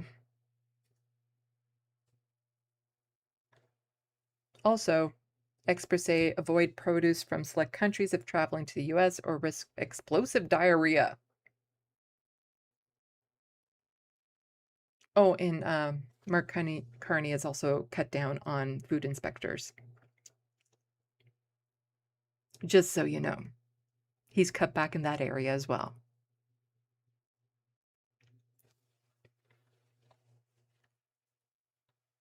There's a video on this, and it's 2 minutes long anyway. So a problematic parasite often linked to certain fruits and vegetables that's driving an explosive outbreak in the U.S. has caught the attention of the Canadian public health officials. It's called Cyclopora.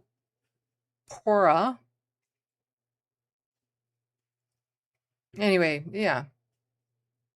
Your ass will end up throwing up quite severely. So contaminated water used on crops and lack of adequate washroom facilities for workers farming fields have previously been linked to this disease. Symptoms can include diarrhea and explosive diarrhea, says University of Guelph food safety professor Lawrence Goodridge. Unlike typical food poisoning, symptoms can lead to prolonged stomach issues that can last a month or even longer. In some cases, patients will believe they're through the worst of it and then relapse takes place. While there's no known outbreak currently in Canada, summer travel season is full swing until the source of the contamination is identified. Lawrence advises Canadians heading south of the border to avoid eating fruits and vegetables from South and Central America and the Caribbean, as well as Southeast Asia and Africa. Here's the thing. Don't travel to the United States. That's what I would say. Just don't. It's probably not safe now. Okay.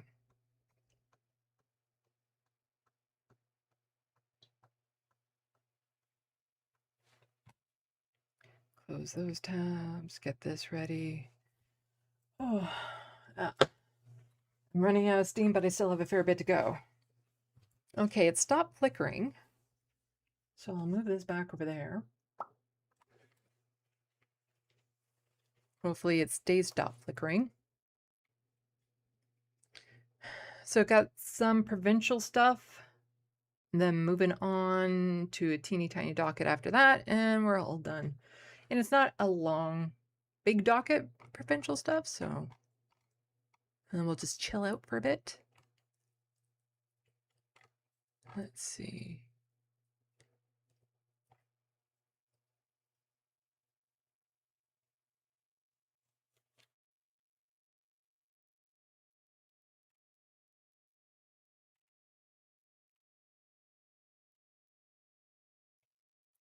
Okay, I think I saw those.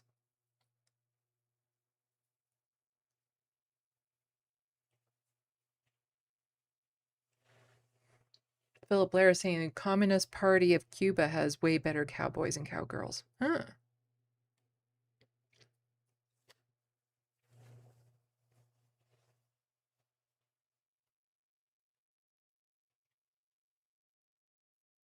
Atticus Among Us. Sandy always double names me and makes me feel like I'm in trouble. How do I double name you?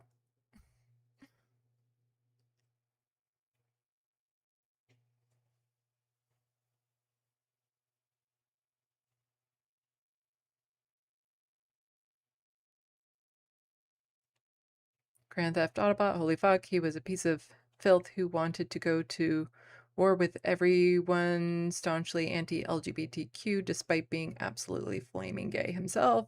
If you're going to say anything about the dead, make sure it's something good. He's dead. Good.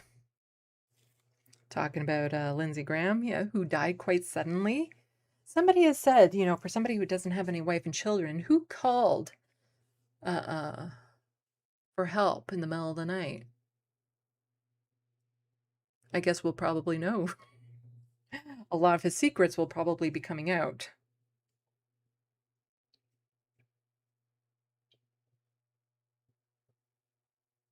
Matthew, fuck you, Mark Carney. Uh-huh.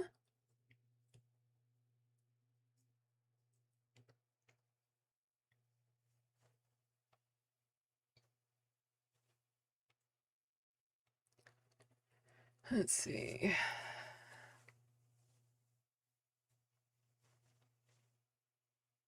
People talking about him. Okay. Philip Blair, definitely not Davos. No, there's no way. It would be an interesting meme or a skit for somebody to put on how Pierre Poilievre would have delivered that Davos speech. Someone who does impressions of him should do that. The Wild West Doctor Who villain. Yeah. Rusty, warrior culture is anti-Christian. Crab Brave from the Wild West.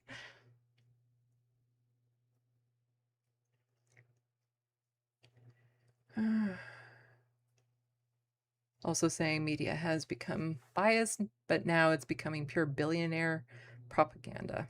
Mm-hmm.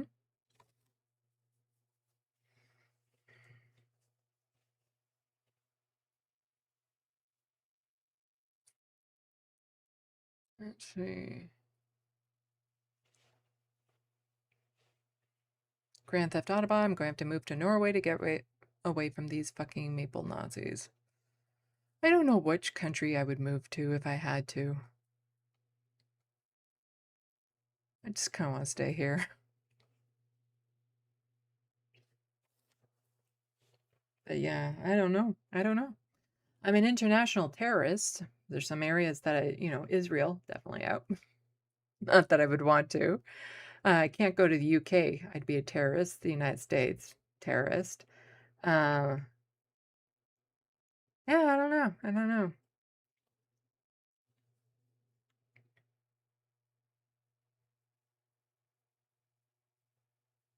Wild West, I will support Quebec separating if we can keep health care. Tapanak.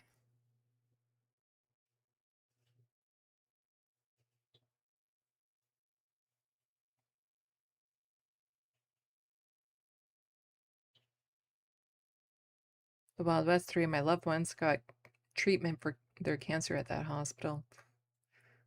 Yeah, it's getting bad.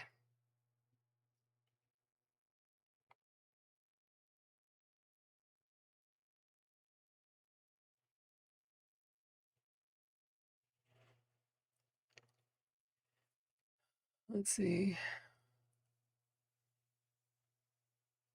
Yeah, I've talked about the school boards being taken over.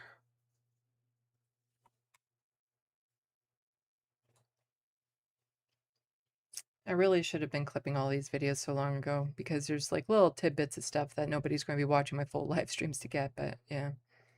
Just been too busy.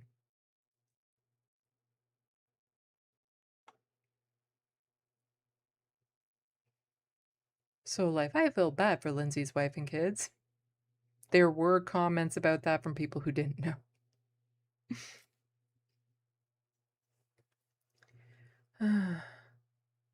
Philip Blair, can you get Canadian strawberries, Little Wild West? I know in my neck of the woods here in Ontario, there's fields that you can go to pick your own strawberries. So, you pay to pick them.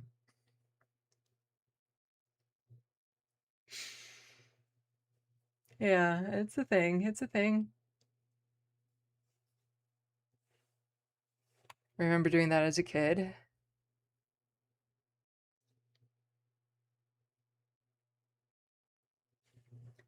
Oh, okay, I just want to get to the next one, start scooching through these, because, yeah, I'm running out of steam.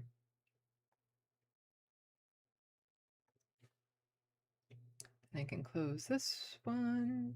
There we go. So, this makes sense to the next few tabs that I have open, but Leah Gazan, she's a federal NDP MP, says the recent sweeping up of the streets in Winnipeg resulted in no change in public safety, being extremely costly. Talking about people who are unhoused and addicted to drugs. These police sweeps have targeted areas where people receive medical and mental health care, pushing people away from vital services. This was a wasteful exercise that targeted areas where people receive mental health and addiction supports. It only led to more deaths as a result of toxic drug crisis. We're now facing a mental health and addictions crisis, a housing crisis, and HIV crisis in Winnipeg. Do you know what they need? A pipeline. They need a pipeline right through the city. Time to listen to the voices of public health and safety experts and act on their calls to address the underlying causes of these crises, including supporting for affordable rent geared to income housing, public health care and mental health services, and youth programming.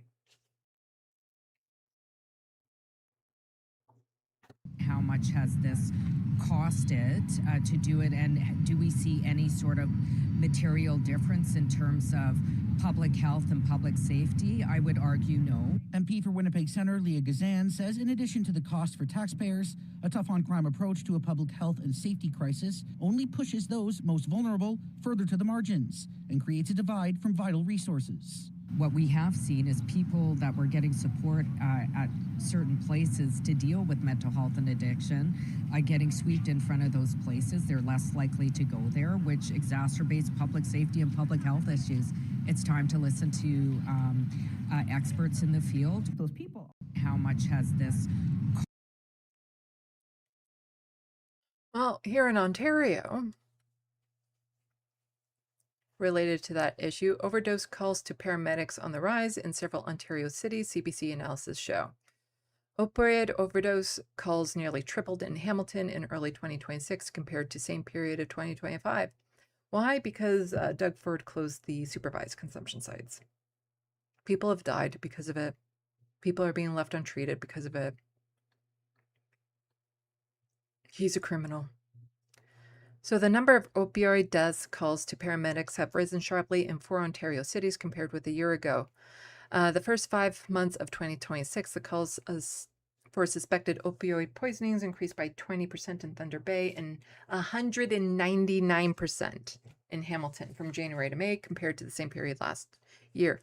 Non-fatal opioid overdose calls rose by almost 150% in Toronto. Ottawa Paramedic Services recorded 52% increase in overdose calls, including incidents not related to opioids. A little graph just showing the differences here, the increase. While the data doesn't show what's behind the increases, researchers, healthcare workers, and advocates suggest the toxic drug supply and the closure of supervised consumption sites in the past 2 years may be factors. Yeah, maybe. Gillian Quall is a harm reduction researcher and assistant professor at Memorial University in Newfoundland who studies the impacts of Ontario drug policy. Quall says Ontario is experience a drug toxicity crisis with newer and more poisonous substances like methamphetamine, whatever. So we're playing a little bit of a game of whack-a-mole. The Ontario government, which has forced the closure of provincially funded SES, is instead investing in abstinence-based treatment hubs, which is claimed will be more helpful to those with drug addictions. Ontario previously had 17 sites where people could bring their own drugs to use while monitored by trained health professionals. A bill passed in 2024 targeting 10 sites for closure near schools or daycares by March 2025 and banned new facilities from opening. In March 2026, the province announced it would end funding for the remaining provincially funded sites immediately.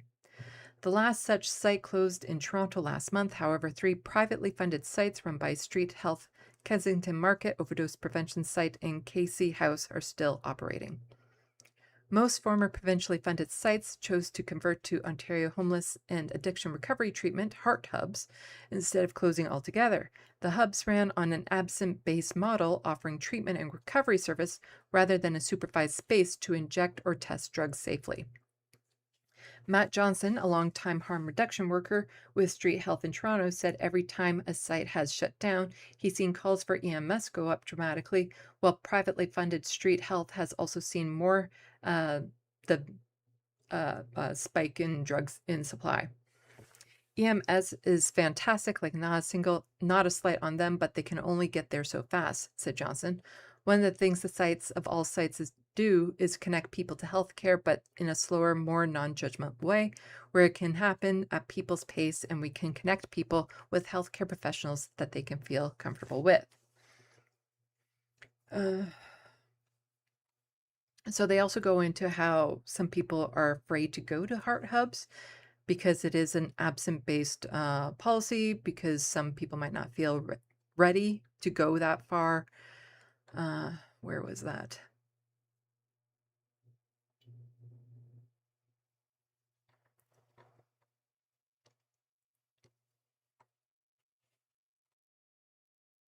Somebody just talking about had these sites not been here, she wouldn't be here, but yeah.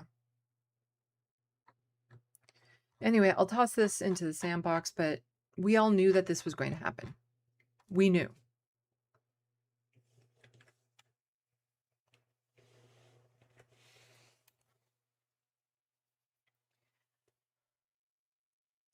And so the people who were applauding these supervised consumption sites being shut down, who were accusing them of being horrific sites that increase crime, that criminals, like, they were just saying some of the most horrendous things about the people who would go there, the sites themselves, how dangerous and scary they were. Those same people are now complaining that there's people who are using drugs in the streets. And so Election Digest just said, is quote tweeting a Toronto Sun tweet, says, this is from the Toronto Sun saying, Toronto zombie apocalypse, not a horror film, but sadly very real. And somebody, the Election Digest, is saying, zombies don't exist. These are people. They are human beings who now have nowhere to go to seek help, to make sure that their drug supply is safe, to do it privately, because they're constantly making it harder and harder for them to have places to go. If they're in a tent encampment, they can't use it there. So where are they supposed to go? What are they supposed to do? And Toronto OPS just says these horrible columnists whipped up hysteria, advocated constantly to destroy and dismantle supports for people, and are now complaining that the repercussions of their constant poor bashing make it make sense. And Joe Warrington, who's part of Toronto Sun, just says, Toronto's no-go zone unless you want lungs full of fentanyl, crack, or crystal meth.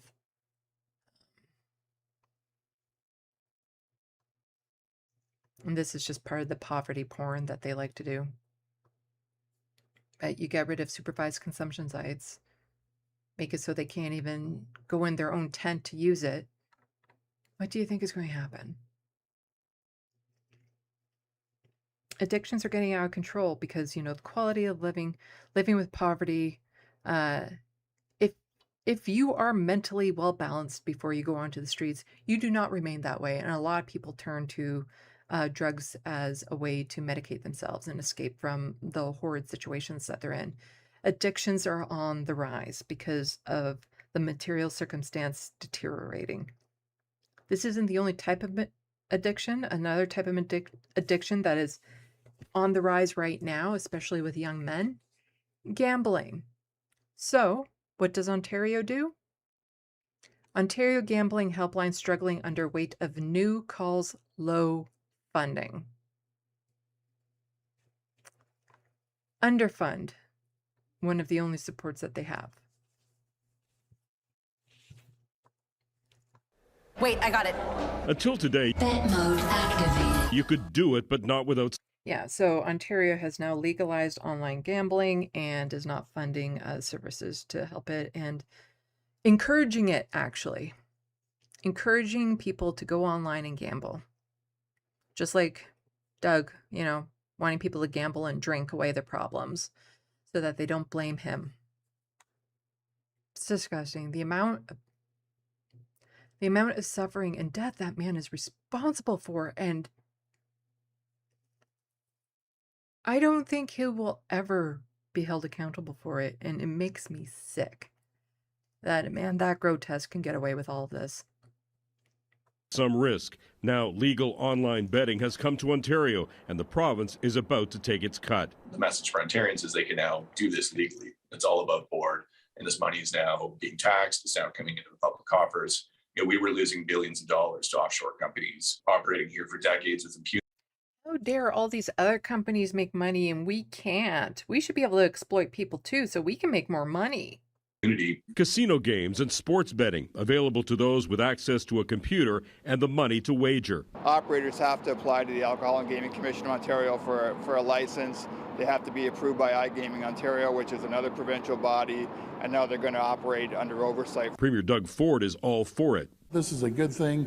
At least it's going to be regulated. It's not going to be the black market anymore, and we're going to create Again, this is mostly affecting young men, but to start your life, your adult life, in massive debt, this is going to add to the mental health crisis. It's going to add to the suicide crisis. Because once you're in debt, it is so hard to get out, especially these days, with the cost of living skyrocketing, with social supports being cut, with more things where you're having to pay for more things you didn't have to pay for before, like certain types of health care and whatnot. This is devastating. This destroys people before they even had a chance in life to succeed. This man is a monster. He's a fucking monster. industry and more jobs. For sports betting enthusiasts, there are more options. Now you could go with FanDuel. They're out of the States. BetMGM, CoolBet. They're a Canadian company. So the way I look at it is it's kind of like the grocery store when you get flyers, and now you can pick what's best for you. What do you want to do? Sports betting. When I'm at the gym, there's TVs there, and I see these commercials for gambling too, and it's sickening. They shouldn't be allowed to advertise. At a very bare fucking minimum, they shouldn't be allowed to advertise. Popularity is growing, and now you won't need to go to the casino to play casino games or the racetrack to bet on horses. If they're going to have more games to bet on, I think more people are going to get involved in it. Yeah, that's kind of a problem. The convenience of just being able to sit on your chair and before breakfast lose $5,000. Like gambling, you are just flushing your money down the drain. Like there's no, you spend thousands and thousands, and in the end you have nothing. You don't get anything in return. It's just the hope that one day it's going to pay you back. But the thing about gambling is that's not how it works, because then they wouldn't be making money if people actually won their money back. Like it's just... But to be in such a desperate situation to begin with, where they feel like this is the only way that they might be able to get ahead, is if they have a windfall. That the idea of owning a home, of not living paycheck to paycheck, is by having some sort of windfall that encourages them to go towards this in the first place. There's so much wrong with this. Convenience, though, may pose a problem for some. It's cause for concern that you're probably going to have more sports bettors and more people playing casino games now because you have access to those online games, that there is a danger of people becoming addicted to gambling. Do people take shots at people who buy stocks or do that type of thing? It's basically the same thing. An open and legal market to bet online. Ontario is the first province in Canada to make the move. Sean O'Shea, Global News. So it'll be in Alberta soon. Where's the, there we go.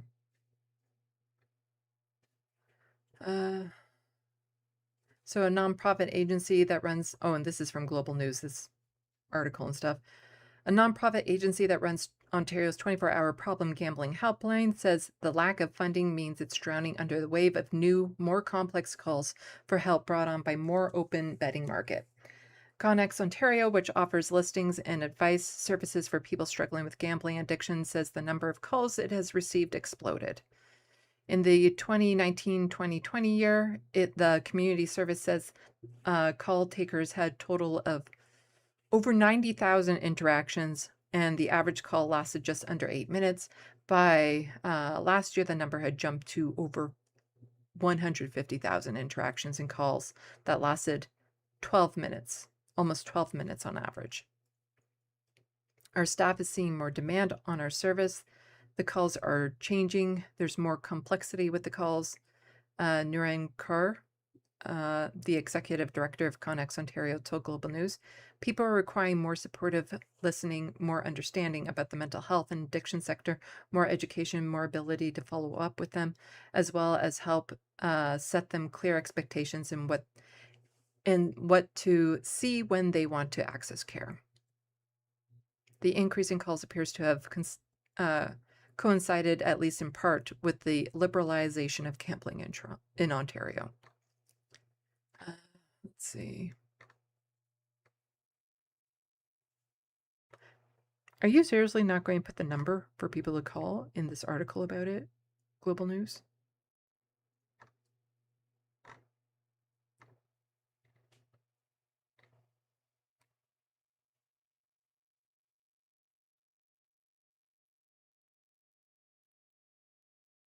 Well, that was dumb of you.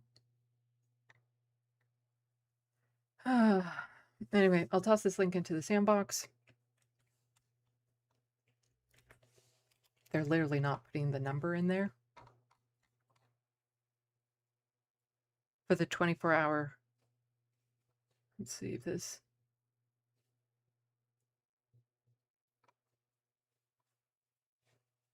Let's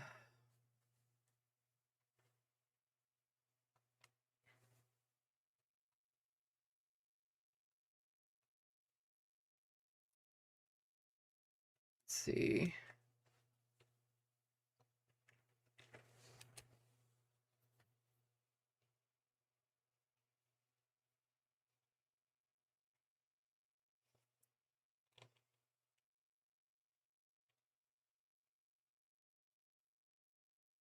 So here's the information on them.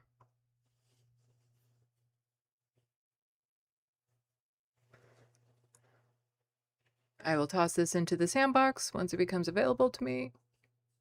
My monitor's flickering on and off again. Like really bad.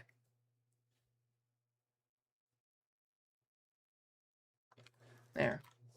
Back over here.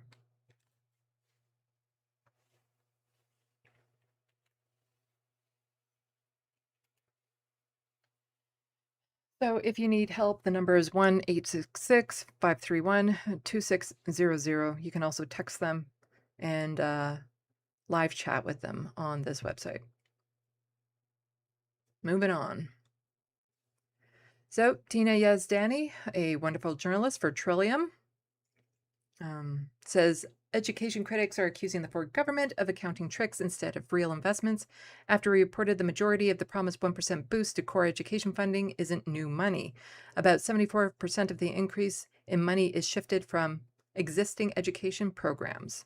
Education critics are slamming the Ford government for what they describe as more accounting tricks instead of real investments. That's because the Ford government had promised a 1% boost to core education funding, and we've now learned that most of it, about 74% of the increase, is not new money. The money is being shifted away from other education programs. So here's the breakdown. Core education funding is the main funding envelope for school boards to support day-to-day classroom operations, student services, and staffing. So when you hear Minister Calandra talk about putting money back into the classroom, this is generally the funding envelope he's referring to. It is set to rise by $317.6 million next year. But we've now learned through ministry data that at least $234.2 million of those dollars is being shifted away from other education programs. That includes the Responsive Education Program, which funds specialized supports and interventions for students, and Further Education Partnerships, which supports programs delivered through external partners. The majority of the funding for those two programs has already been shifted into core ed. One of the things we heard from boards is just make it part of our core funding so that we're not having to worry every single year, is this program going to continue, is it going to continue? So that's why we shifted some of it into the core. About $186.2 million has not yet been allocated and is under government review. Calandra said last month he was reviewing the effectiveness of the programs. We have to be have a very clear understanding that if we're providing funding, there has to be a positive outcome for that funding. The NDP's education critic writes today, Ford's Minister of Education is trying to claim credit for increasing education funding, but moving money from one envelope to another isn't new investment. School boards are still being asked to do more with less while coping with rising costs and continued uncertainty about critical programs. And today, the Education Minister's office did respond in a statement. They said, the opposition is ignoring the fact that many REP and FEP initiatives have provided significant value in supporting student achievement. That is why our government has incorporated them into core education funding, replacing temporary one-time funding with stable ongoing investments. This gives school boards greater certainty and ensures students continue to receive the supports they need to succeed. Much more on this story at thetrillium.ca. So glad she's still doing news and reporting on Doug Ford and getting the information out there. She seems even freer now that CTV fired her to go harder against Doug Ford, and it's great, and I'm so glad. But yeah, no, let's keep them uneducated, drunk, and gambling. That's the Doug Ford way. So here we have Marit Stiles pushing back against Doug Ford.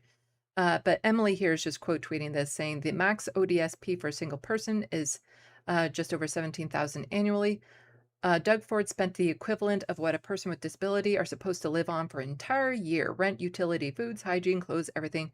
Ford spent that in 45 minutes each way. Each way.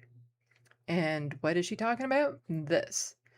So, Marit Stiles, I blame her for the NDP not winning next time because she should have stepped down. I get what she's doing with this, but fuck, she's not good at this. She's not good at this. And so here she is saying, Doug Ford flew to Saskatoon and back in one day. You paid $41,000 for it. Watch to the end to see what you paid for his 45-minute flight to Ottawa. What, would it be $41,000?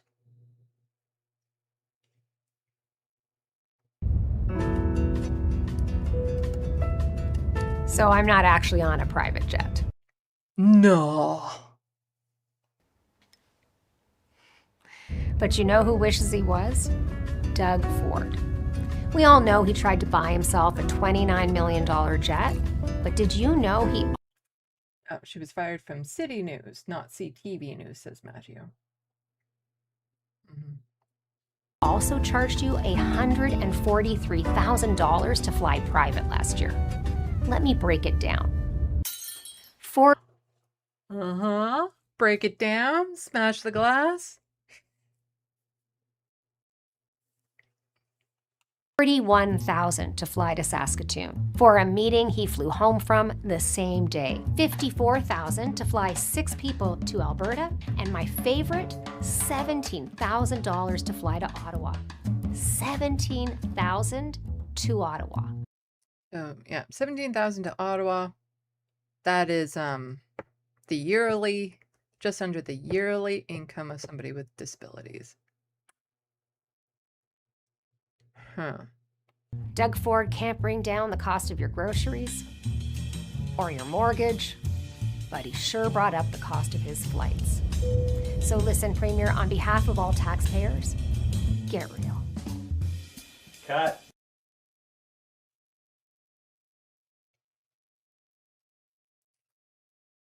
I get what she's doing with this, but she's not good. Oh, and it got worse. It got worse, her pushback against Doug Ford.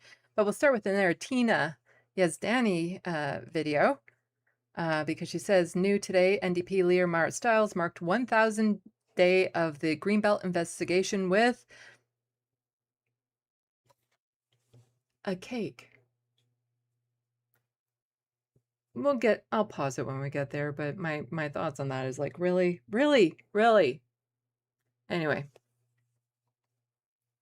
I'm going to carve up this cake. No developer is going to benefit from this curve up, she said, using the stunt to criticize Premier Doug Ford as the probe drags on. So yes, the Greenbelt investigation, like that's the thing. The people who are supposed to be holding Doug Ford accountable aren't. The RCMP, the OPP, people who are supposed to be investigating him, they just simply aren't doing their jobs, which is problematic. Like, who enforces them to do their jobs? But I am going to carve up this cake. No developer is going to benefit from this carve up. I'm sorry, but this really gives me let them eat cake vibe from her. People are struggling, and she's doing a stunt of cake.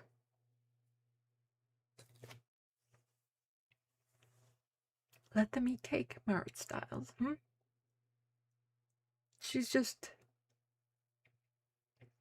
Her ego kept her as leader of the NDP.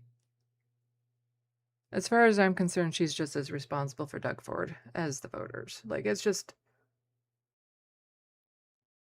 We need somebody, provincially NDP leader, who is like an Avi Lewis, a Zora Mandami, a Zach Polanski. Somebody like that. Somebody who is actually like true to the NDP roots. Not somebody who does a fucking stunt with a cake and just totally gives off the let them eat cake vibe. It's just, Slice of political theater as NDP leader Marit Stiles serves up cake to mark the 1000th day of the RCMP's criminal investigation into the Ford government's Greenbelt land swap. Because when it comes to corruption, Doug Ford takes the cake. There have been no charges laid, no public updates, and there is no end in sight to this investigation that began in October of 2023. In a statement, the RCMP simply told us that they are conducting a thorough investigation that is ongoing, but offered no information on where it stands or when it could conclude. They say they want to make sure that the investigation is not compromised by sharing information publicly, but Stiles and other opposition leaders say that the length of the investigation is raising new questions about what may have been uncovered. Maybe there's more there than we even imagined. But the truth is we really don't know what's happening behind the scenes. For example, we don't even know who has been interviewed yet or if the Premier himself has been interviewed. And the Premier's office is remaining tight-lipped on this. They didn't respond. And now there's no more freedom of information. We can't find that out. Unless they decide to divulge it, there's no way for us to find out because Doug Ford put in a law so that there's no freedom of information. Nope, they don't have to hand over anything anymore. Not him, none of his cabinet ministers, nothing. He gets to keep those little secrets to himself. To our request for an update. In May, the Premier did confirm that he has turned over records to the RCMP. Can you clarify for me today if the government has given records related to the Greenbelt to the RCMP? Well, to every agency that's ever asked, it's all been transparent. We've given them everything they need. Now, this controversy may be 3 years old, but it has resurfaced in recent months after the Ford government changed Ontario's Freedom of Information rules to make it harder to access the Premier's records and his cabinet minister's records. You can find out much more about this story at thetrillium.ca. So, lots of wasted money on flights, scandals. So what is he not spending money on? We already know education and healthcare, but what else? What else is being lit on fire in this province? Well, maybe tires. So Catherine Fife, she's an NDP MPP, says Ford tire recycling plan fails. Recent regulatory changes lowered mandatory recycling targets from 85% to 65%, resulting in mass stockpiling at garages and illegal dumping sites across Ontario. Because that's what you want to see when you're out hiking, and this is the article here. Ontario waste depots are drowning in used tires, and experts say it's only going to get worse. A growing number of Ontario municipalities will no longer accept used tires because an organization tasked with shipping them to recycling depots isn't clearing the tires out of municipal waste depots fast enough. In Chatham, Kent, that has resulted in thousands of tires piling up at 3 of its depots, hampering daily operations and creating a fire hazard, says Huda Oda, the municipality's manager of waste management. Due to significant and ongoing constraints in the tire recycling sector and other factors, says Uda, tires at our depot have not been serviced regularly. Chatham Kent has 5 other depots that will take tires, but has reduced the number each will accept from 10 down to 4 tires. Tires are a fire hazard, said Uda. The risk is compounded given their locations at depots where brush is collected as well. Also climate change and heat and forest fires and the likelihood of fires being started. Wow, this is a disaster. Recipe for disaster right there. Anyway, I'll toss the... that's a really long link. I don't think it will fit. Oh, it fits. There you go. You got the link.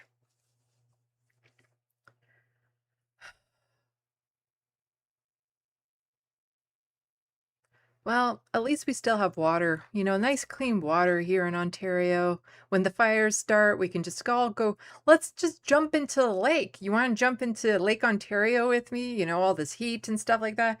Ooh, it's getting hot. Let's jump into a lake, shall we? Oh. Let's jump into the ew. So Mark here saying that murky plume in Toronto's harbor isn't an accident. It's 9 sewer outfalls plus the Don River. It already struggles to flush. A new report shows Billy Bishop runway expansion would cut harbor flow in half.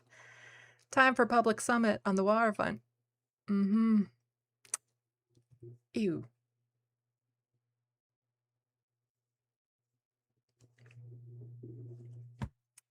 That's some nice clean water we have there in Ontario. Why not just pollute the fuck out of it?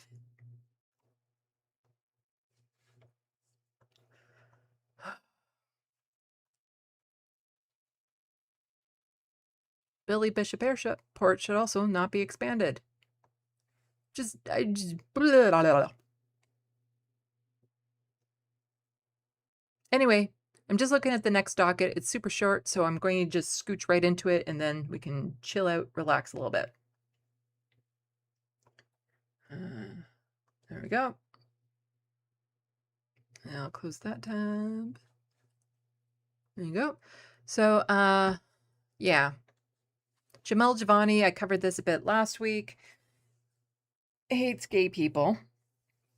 And Mark Carney had the audacity of doing probably the most progressive and based thing by, you know, shaking the hand of somebody at the Pride Parade who had a leather doggy mask on. You know, the crime there was he was wearing too much clothing.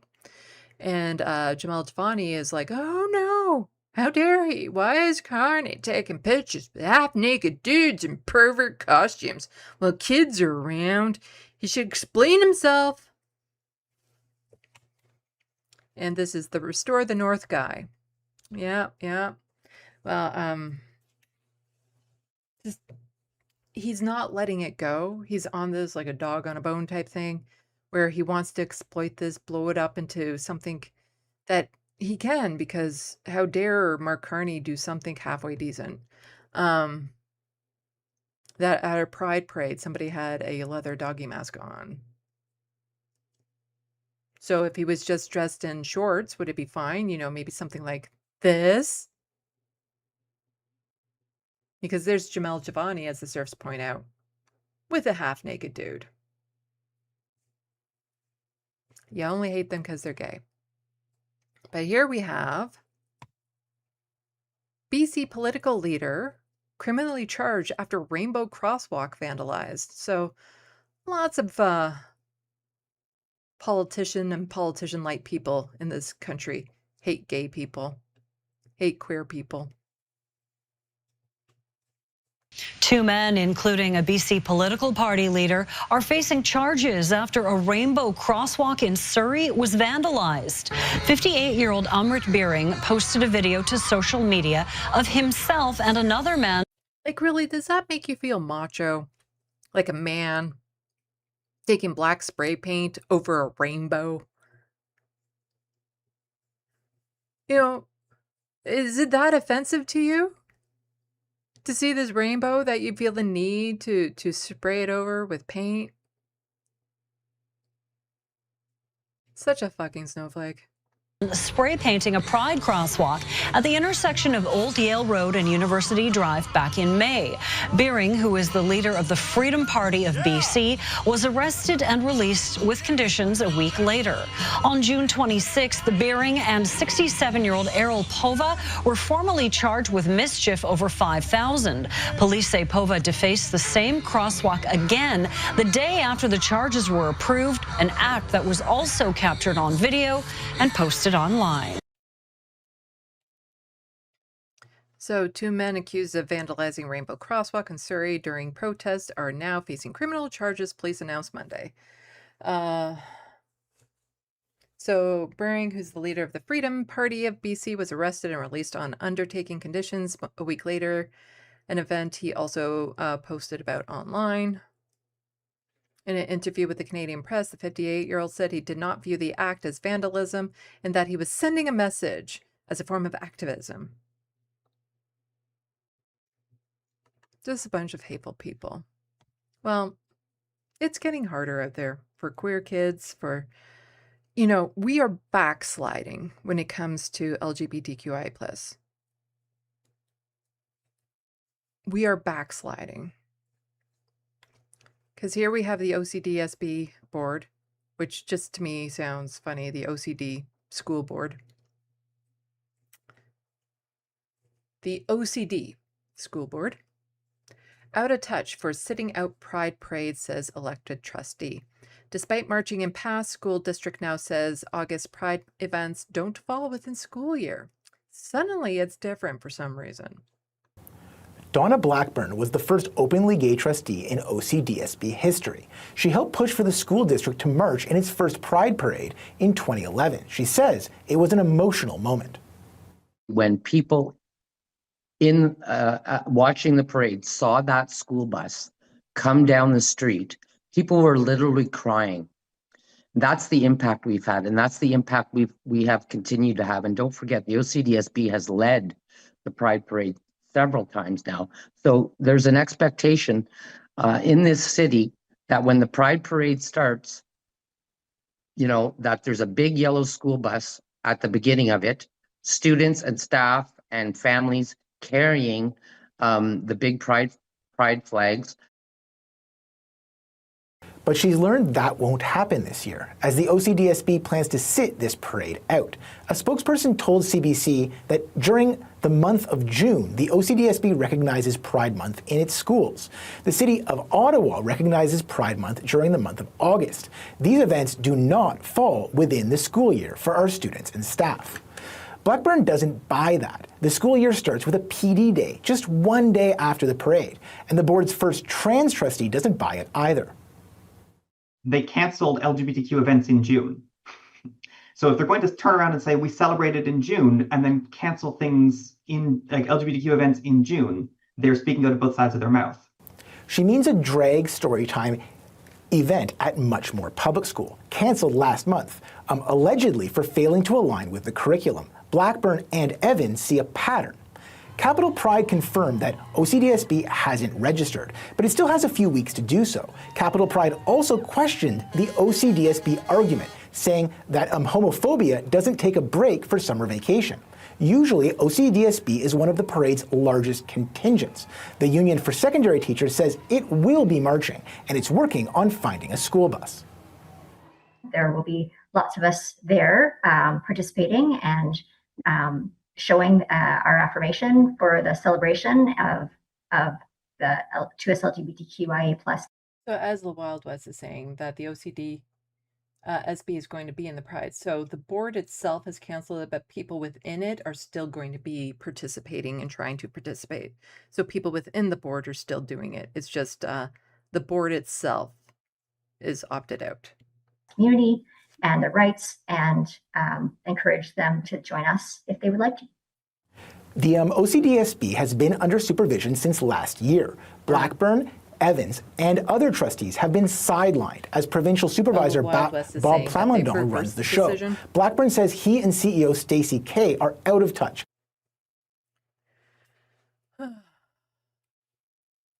But they still recommend students do not participate in Pride for safety. So the Ottawa Carleton District School Board, DSB, said staff will participate in the Capital Pride event next month, but recommends students not participate in the event because the board cannot guarantee their safety. So, yeah, okay, we had to reverse our decision and go, but don't. We don't want you kids to go. Mm-mm. Mm-mm. Could be dangerous, like every other year. It's just so frustrating.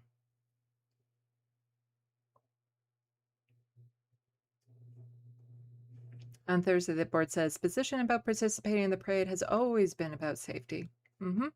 Mm-hmm. Anyway, I'll toss this link into the SandBox too. No, I won't. It's too long.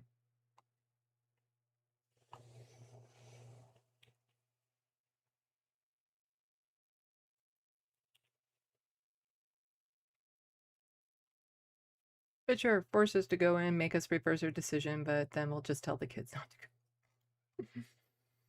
go.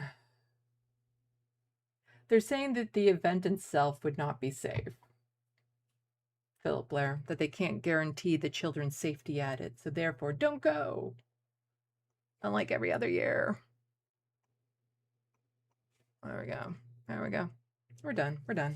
I'm done. I'm done. It's a long day. That monitor is driving me fucking crazy. Keeps on blacking out. Don't know why. I've wiggled all the cords. The cords seem fine. So I don't know what's going on with it. So I'm going to look at the SandBox over there. Back to my old setup.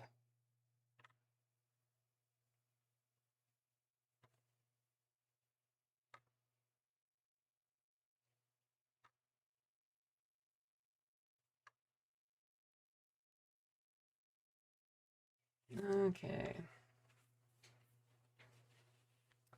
I would not want to move to Cuba. If I do have to move countries, it wouldn't be to a country that's hot. I'm not a sun worshiper. It'd have to be very far north or very far south. But not Australia. Yeah, I'm not a fan of the heat, so that limits a lot of the countries that I would be willing to move to.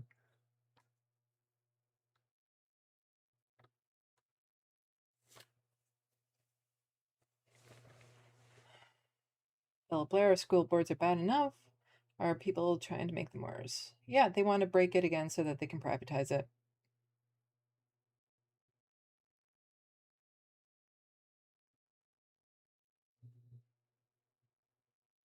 Philip Blair, are Canadian politicians encouraging and funding more students to train, become doctors, addiction counselors, and generally skilled psychologists and social workers? No. Doug Ford actually made it so that people have to pay more. The student loans used to cover a certain amount. They don't cover them anymore. So you have to pay more out of pocket initially. So he's making it harder.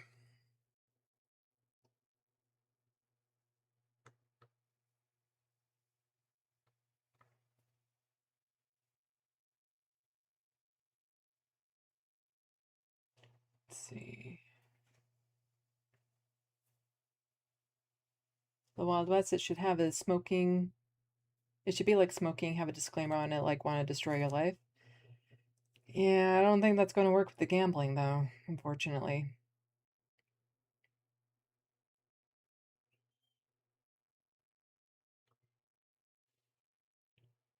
Like, I don't even buy lottery tickets anymore unless it's like a treat, just a one-off treat, a little extra money.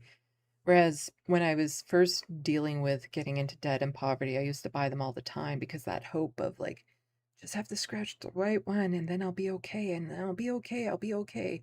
And you really are. You're buying that sense of hope. You're so desperate for it. And to play off of people like that, because it's not rich people who are doing this. Or if it is rich people, they have the money to do it with. But the way these gambling places make their most amount of money is from people who are desperate. People who are already broke. It's disgusting. And that's just a numbers thing because there's far more of those than there are of people who have the money to gamble with. Oh.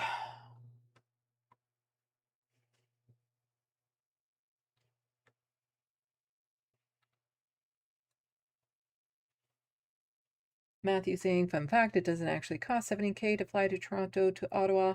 Lots of laundering and or lavish spending, methinks. Oh, I think so too. Mm-hmm. And then it's the security and the staff and everyone else on board the plane and all that sort of stuff. Yeah, it's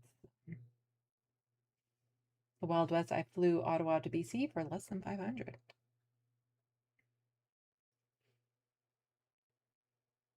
Philip Blair, 1,000 on the cake for 1,000 days of genocide in Gaza. I was thinking the same thing too, but yeah, completely not related.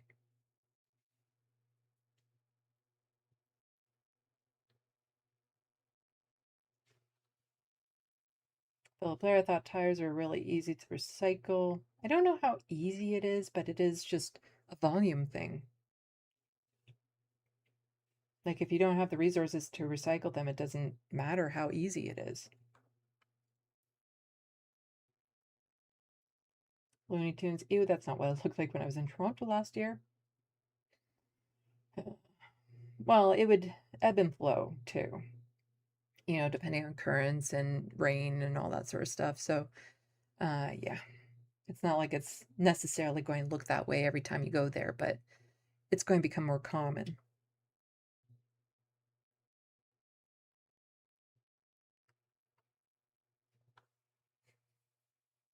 Yeah, it's the Obsessive Compulsive Disorder School District Board, Philip. The OCD School Board.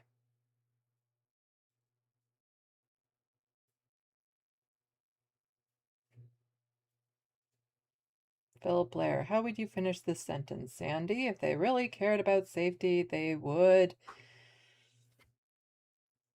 Socialism.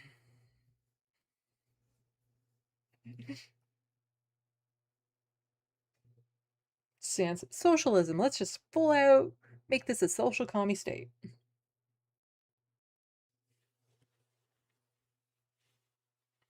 Be a lot more safer because there'd be a lot less crime, a lot more hateful people because, or a lot less hateful people because basic needs and stuff would be looked after, so they wouldn't be looking for a place to funnel all their hatred towards queer folks or immigrants or somebody who's getting something that they can't get and all that sort of stuff. But, you know, if material needs are met, a lot of the hatred and a lot of the crime and stuff goes down. A lot of people are more likely to say, hey, let's let people live their life. Who cares? Because, you know, all my needs are met, so what do I give the fuck about somebody down the street? The Wild West are forecasting 46 tomorrow. Yeah, the official here is 34, but they always under forecast. So it's going to be like near 40 where I am. I'm just, ugh.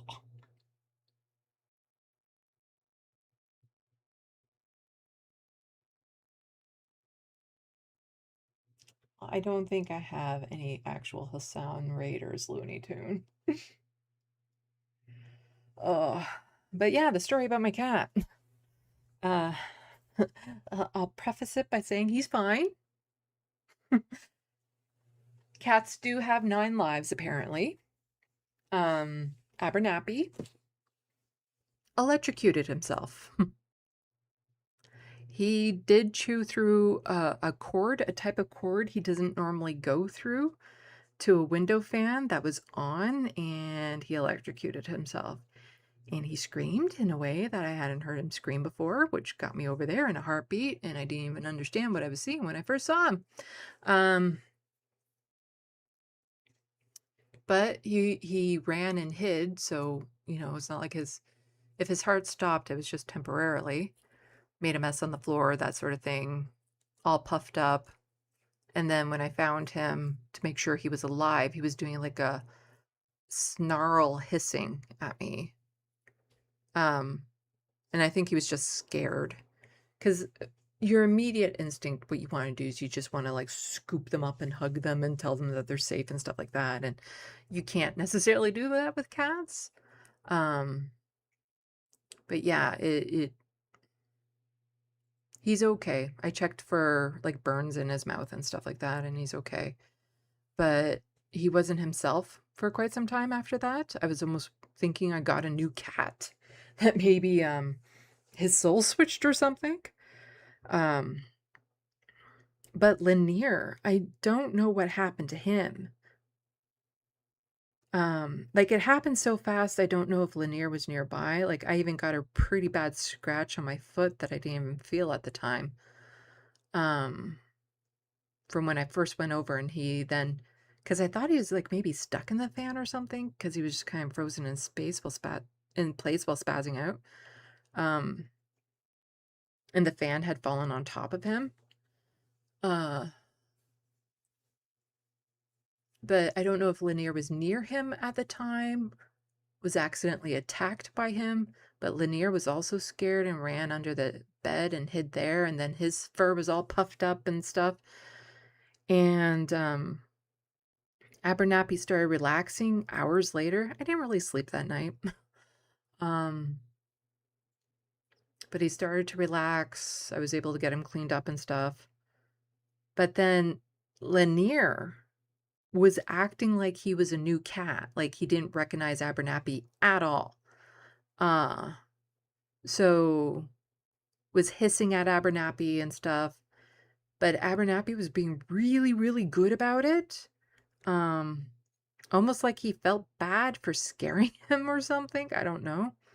Because he would just stay still, allow Lanier to approach him at his space. But then Lanier would like approach him, sniff him, and like right in his face, hiss at him. But Abernathy just stayed calm. He would sometimes even just lay down. Even though he's twice the size of Lanier, he really did this submissive, like, I'm not going to hurt you thing.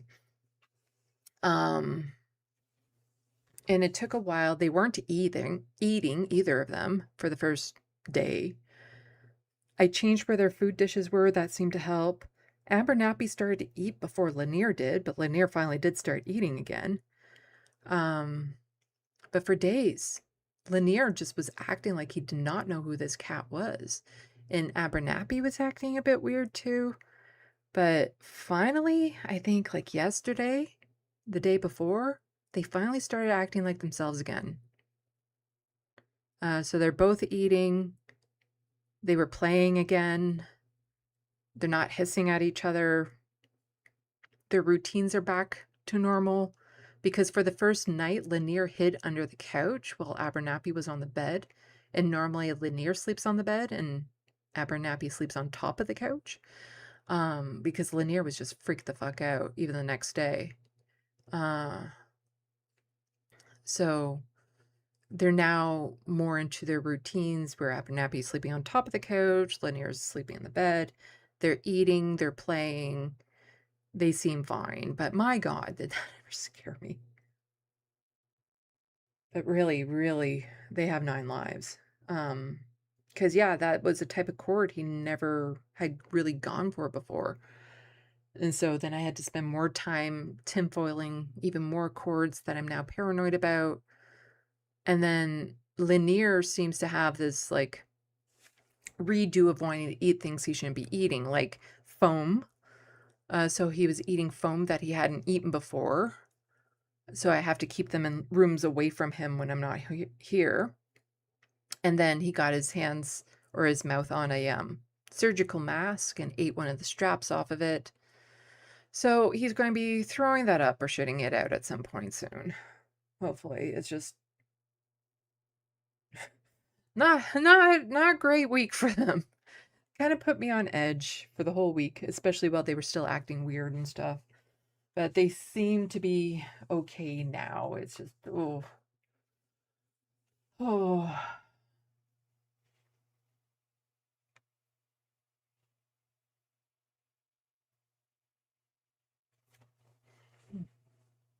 Phil Blair, someday we'll get Hassan Raiders. Does he even raid other channels? Like, that's the thing. Some of these bigger channels never bother to raid smaller channels.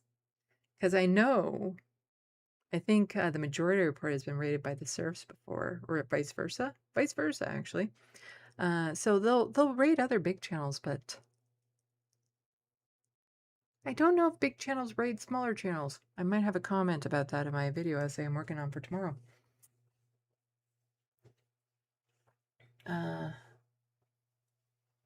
Let's see. Yeah, poor kitty. The Wild West felt familiar. Electroshock, yeah. Because there was worried that there was maybe like brain damage or something. But luckily they both seem fine now. Christy, welcome to the SandBox. I'll snack on some foam from time to time. Supernova. Well, I'll show you. Oof.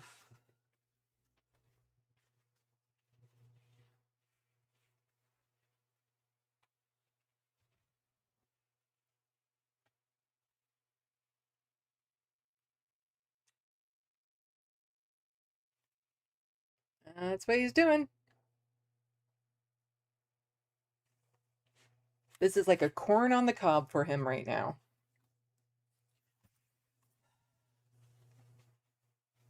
So I have to keep it in this room when I'm not around or watching it or using it. Oh, and I just really hope that it gets out. Looney Tunes, get finished with the TYT video first, please. This is a video about Graham Plattner and the fallout around him. So it's not Graham Plattner per se, but it's some of the stuff related to him. So I need to get that out. And it's going to be a short video. It's 4.5 pages of dialogue. But there's there's only 2 clips in it. So I needed to get that out there, and then I'll be working on the TYT essay again. I don't know if I'm going to make it to the gym tomorrow. It might be too hot. Might be way too hot. Because even by 11 o'clock, it's supposed to be up to 30 degrees. So yeah. But yeah, it's I need to say some things, get some things out there that I haven't really seen other commentators cover, so there's just some missing areas there. Just seeing if there's anyone live right now. This is never a good way to tell. The YouTube recommend page isn't a good way for me to tell if there's anyone live right now that I want to raid. I always have to go to this screen here these days. Let's see, edit.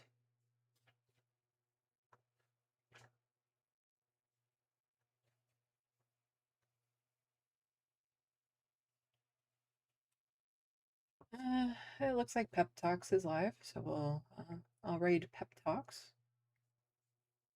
There we go. When we're done. Ugh. Yeah. So yeah, there's just some things that I needed to get out there about the whole Graham Plattner situation. So I kind of just blurted out that script on Saturday, did some tweaking yesterday, a little bit today, and probably again tomorrow before I record it. So hopefully I get that video out tomorrow. Lanier, are you going to come here? Come on. Come on. Oh, there you are. There you are. There you go. Come on. Let me come. Oh, there we go. We got a Lanier.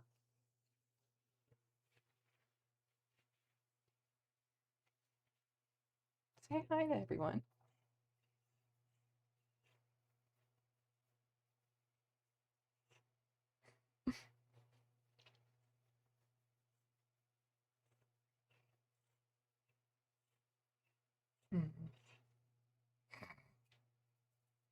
You're shedding like crazy.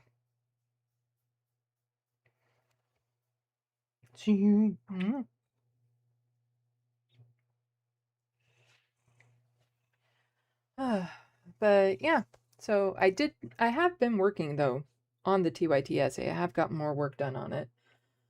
So that's good. Also, read my book, everyone. I realize there's going to be more changes to the new edition. So I'm going to make a deal with people who have already bought it that show me proof of purchase, and for the cost of shipping, I'll send you the new edition autographed with a leaf of your choosing. So this, or one of the Pride leaves, as well as I will send you an email document that just tells you where all the changes are. So at a bare minimum, if you've already bought the book when I'm doing the new one, the new edition, send me an email. I'll let you know what the changes are. I'll send you the Word document that lets you know all the changes. But then also for the cost of shipping, I'd send you a new autographed copy with and their little treat in it to show my appreciation. And then you have the collector's edition, because this copy, if you buy it now, that's the collector's edition. And if you buy it now, when the new edition comes out, you'll get that and a little treat for the cost of shipping. So now's the time to buy it so that you have a collector's edition and stuff.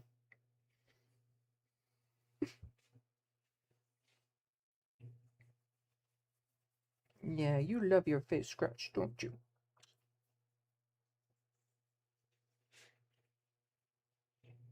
There you go. There you go. He's acting normal again, though, at least. First thing in the morning when he sees that I'm awake, wants to come over and lick my face. Not a nice way to wake up. It's not. Like, it would be cute, but then he licks and bites, and having a sandpaper tongue smother across your face first thing in the morning.